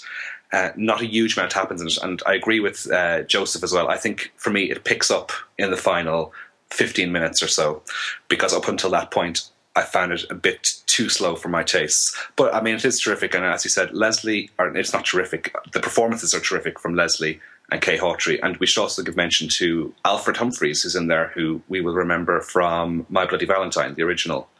He is one of the victims. I can't remember how he dies in My Bloody Valentine off the top of my head, but he's in there anyway. Where we tried contacting him because he is on Facebook, but we got no response, possibly because he's disowning his slasher beginnings. Gasp. Yes, gasp. Yes. Gasp. Yeah. I know. What have they got to hide? It's nothing. Yeah, and I mean, I can't believe that some people had difficulty guessing the killer's identity, because I'm usually bottom of the class when it comes to guessing killers' identities. I couldn't guess who was the killer in Scream 4. Joseph, I know you said it was quite easy for you. For me, it was quite tricky. And what? But even I could guess the killer in Funeral Home. I mean, I didn't even know it was supposed to be a mystery. I thought it was just it was made clear up front at the very beginning of the film. That's what I thought too when I watched it. There didn't seem to be anyone else who it could have been really. Well, I suppose it could have been.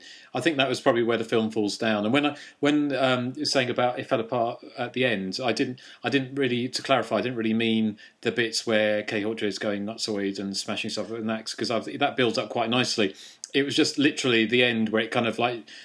There's a bizarre thing, because we talked to Leslie about that black cat Mittens, who she was scared of, or her character was scared of. Lovely Mittens. Lovely Mittens, who just happens to be, every time there's a murder, the cat seems to be about. But at the end, the cat is sat in the with the dead, the husband, and Kay Hawtrey's going, "You will die," whatever. But she's about to kill Leslie, who my one regret with the film is the fact that Leslie, rather than doing full out Final Girl, which I would have loved to have seen her doing a real Amy Steele or Jamie Lee or whatever, and just being able to really kind of do a kind of Nicolas Cage sucker punch to her grandmother, and like he does in The Wicker Man, and sort of do some kind of fighting. She's left on the floor whimpering, which is probably more realistic. But what seems to actually turn the grandmother back to her normal self is the black cat, who suddenly runs across the floor, and then her grandmother seems to be back to her normal self, going, "Are you all right, dear? Do you want a cup of tea?" That kind of thing. And so that was kind of weird. That was weird. But that was where it kind of just went. It was like building up into thinking, "Wow, this is really going somewhere," and then it stops. And it's a bit like, oh, that's where I meant it kind of went off the rails a bit at the end. It kind of built up into a crescendo, but it just was a bit more of a whimper than a bang that I think may have really elevated it into, a much better movie. But I liked... Can we just... Yeah, sorry. Can I just throw out this really ridiculous theory that Grant and our friend Jamie came up with? They think... this is funny now, listen. Yeah. They think the black cat was the reincarnation of the grandfather. Okay. Isn't that stupid? Yeah. Like, why would he come back to save her when he was a bastard to begin with? Yeah, why would you? And Grant was like, well, maybe he wanted to atone for his sins, or was that Jamie that said that? That was Jamie that said that. Maybe he wants to atone for his sins. The movie gives no indication that that's what's going on. I just say you're very, very mean to your friends. Yeah, and they're not listening. my friends. Hear the way they talk to us. Okay. Yeah, we all talk that way to each other. Yeah, that's just the way we are. My two favourite characters, apart from Leslie and the Kay Hawtrey's characters, were Harvey Atkin and Peggy Mahone, who played the boozy kind of they're brilliant couple who were out to have a good time, and Kay Hawtrey's like clutching her pearls going, "Oh, get out of my guest house," and they were just like going, "Oh, sod off," and it was kind of and they're just kind of like, and I love it when Kay Hawtrey's making all those kind of flowers or artificial flowers, and Peggy Mahone goes, "Oh, I love beautiful things," and like Kay Hawtrey looks at her like, "Oh yeah, a complete idiot." Stuff like that is kind of I really like about the movie. It's kind of got that quirkiness. And of course, the other thing is, it's a Canadian movie, and like most Canadian movies, like My Bloody Valentine, and probably Curtains, I imagine, it's all set in America, and obviously that's all done for business reasons because America, the United States is a much bigger market. But I didn't see it this time, but I did see on IMDb and the gaffs that apparently there is a massive Canadian flag flying outside a building in Funeral Home, even though it's obviously, presumably, I think it's probably set in the South, isn't it? Probably sort of near your neck of the woods, Joseph and Nathan. No? No. No. Actually, I don't know where it's supposed to be set. Actually, but it seemed it looked like the South, but then it's like Iowa or some kind of Kansas farm or something. That's near Tennessee, isn't it? Is that? I don't know. No, okay, right. Anyway, we have Canadian flags here. Do you? Right, okay. I have one in my living room. Is that because you love Canada? Yes. Yes, I love Canada. Right. Well, on that bombshell, What are we talking about today? This is the weirdest show ever. Before we go on, you gave me an idea. when you were talking about how obvious the killer was in Funeral Home, that gave me an idea. What about a top 3 Top 3. You broke up there. It was kind of like, I didn't pick up. I stopped because I got tongue-tied. Top 3 unobvious killers. Unobvious killers. Yeah, no, I think that'd be really Is unobvious a word? Unobvious. I'm making it a word. Okay. Yeah, we'd talk about them. The only concern with that, Joseph, is we would have to spoil 12 films. Yes. That might be a problem. Do you think, or not? I worry if people would listen to that because they might be afraid we might spoil one film that they like, and they might fast forward that whole sequence in the podcast. I don't know. More than that. We spoil everything. We do, apart from Scream 4. But apart from... But mostly we spoil the movie we are discussing, like the main movie. This is true. So they can expect that. Well, anyway. I think we could do maybe... Well, we'll fight about this on off air because our lovely listeners... and also, if you've got any our listeners have got any ideas, top 3s, then do drop them to us. I know BTK has given us a few in the past off the forums. Why don't we do... Sorry? Top 3. Why don't we do top trees? Oak. No? Top 3. Top 3 trees. Top trees. Balsa. Balsa. Top 3 oaks. What's this Dogwood. Susie. Sorry? Toya. I don't even know what we're talking about now. Okay. Susie's a tree. She's as old as a tree. Well, funnily enough, now that you've brought us onto that subject, Joseph, I think we can come on to my surprise section. Oh no! Which I've been teasing the guys about. Now, long-time listeners, although we've only been going a couple of months, might be aware that there is a certain rivalry amongst 2 pop stars. And for me, there's Susie Sue from Susie and the Banshees, one of my favourite ever groups and one of the greatest front women of all time.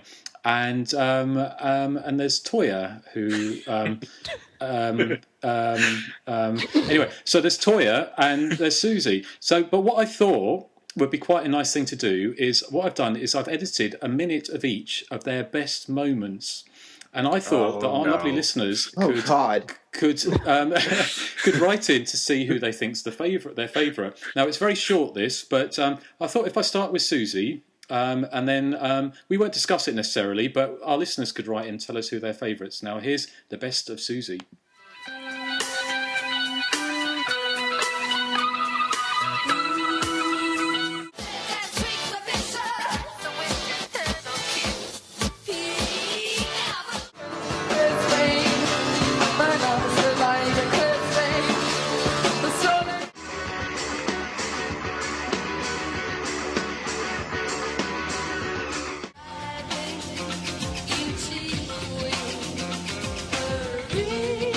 Well, that's some of the best bits of Susie. So I think it's only fair now to follow with some of the best bits. What of are you going to do?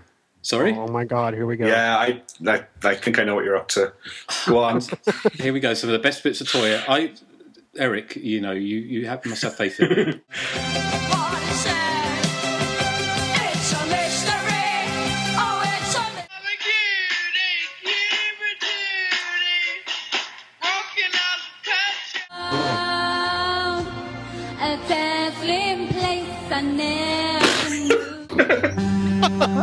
Yours. Oh, hell, God! In here, Mr. Eggman! Here I am! Oh, the Eggman! So, who is it? Who's your favourite? Is it Susie or Toya? I picked double. Sorry? I picked Cyndi Lauper. No, just to clarify, only that first clip was Toya. No, I don't know. Actually, all of that was Toya. So I think if you want to write in, tell us who's your favourite, then Joseph, can you give the address again out, please? It's we are doublefans@gmail.com. No. We used to call them Dubla over here because they were Swiss, I think. Dubla was that where they used to be pronounced on top of the pops? Yeah. See, it's spelled like double, so I always pronounced it double. Yeah, they're terrible too, by the way. Hey. I just want you guys... Listen to me. I want you guys to know that you're all the captains of my heart. Well, thank you. Well, maybe we can have a doubler or double or shit or whatever they're called podcast later. So on that bombshell, I think we'll bring it to an end. And I just wanted to sort of put the rivalry to bed once and for all betwing Susie and Toya. And hopefully we've done that today. And if we have, we've made some peace amongst us. So thank you for listening. Yeah, and Rupert Murdoch. Yes. Thank you for listening, and we are going to lead out on some music from Curtains.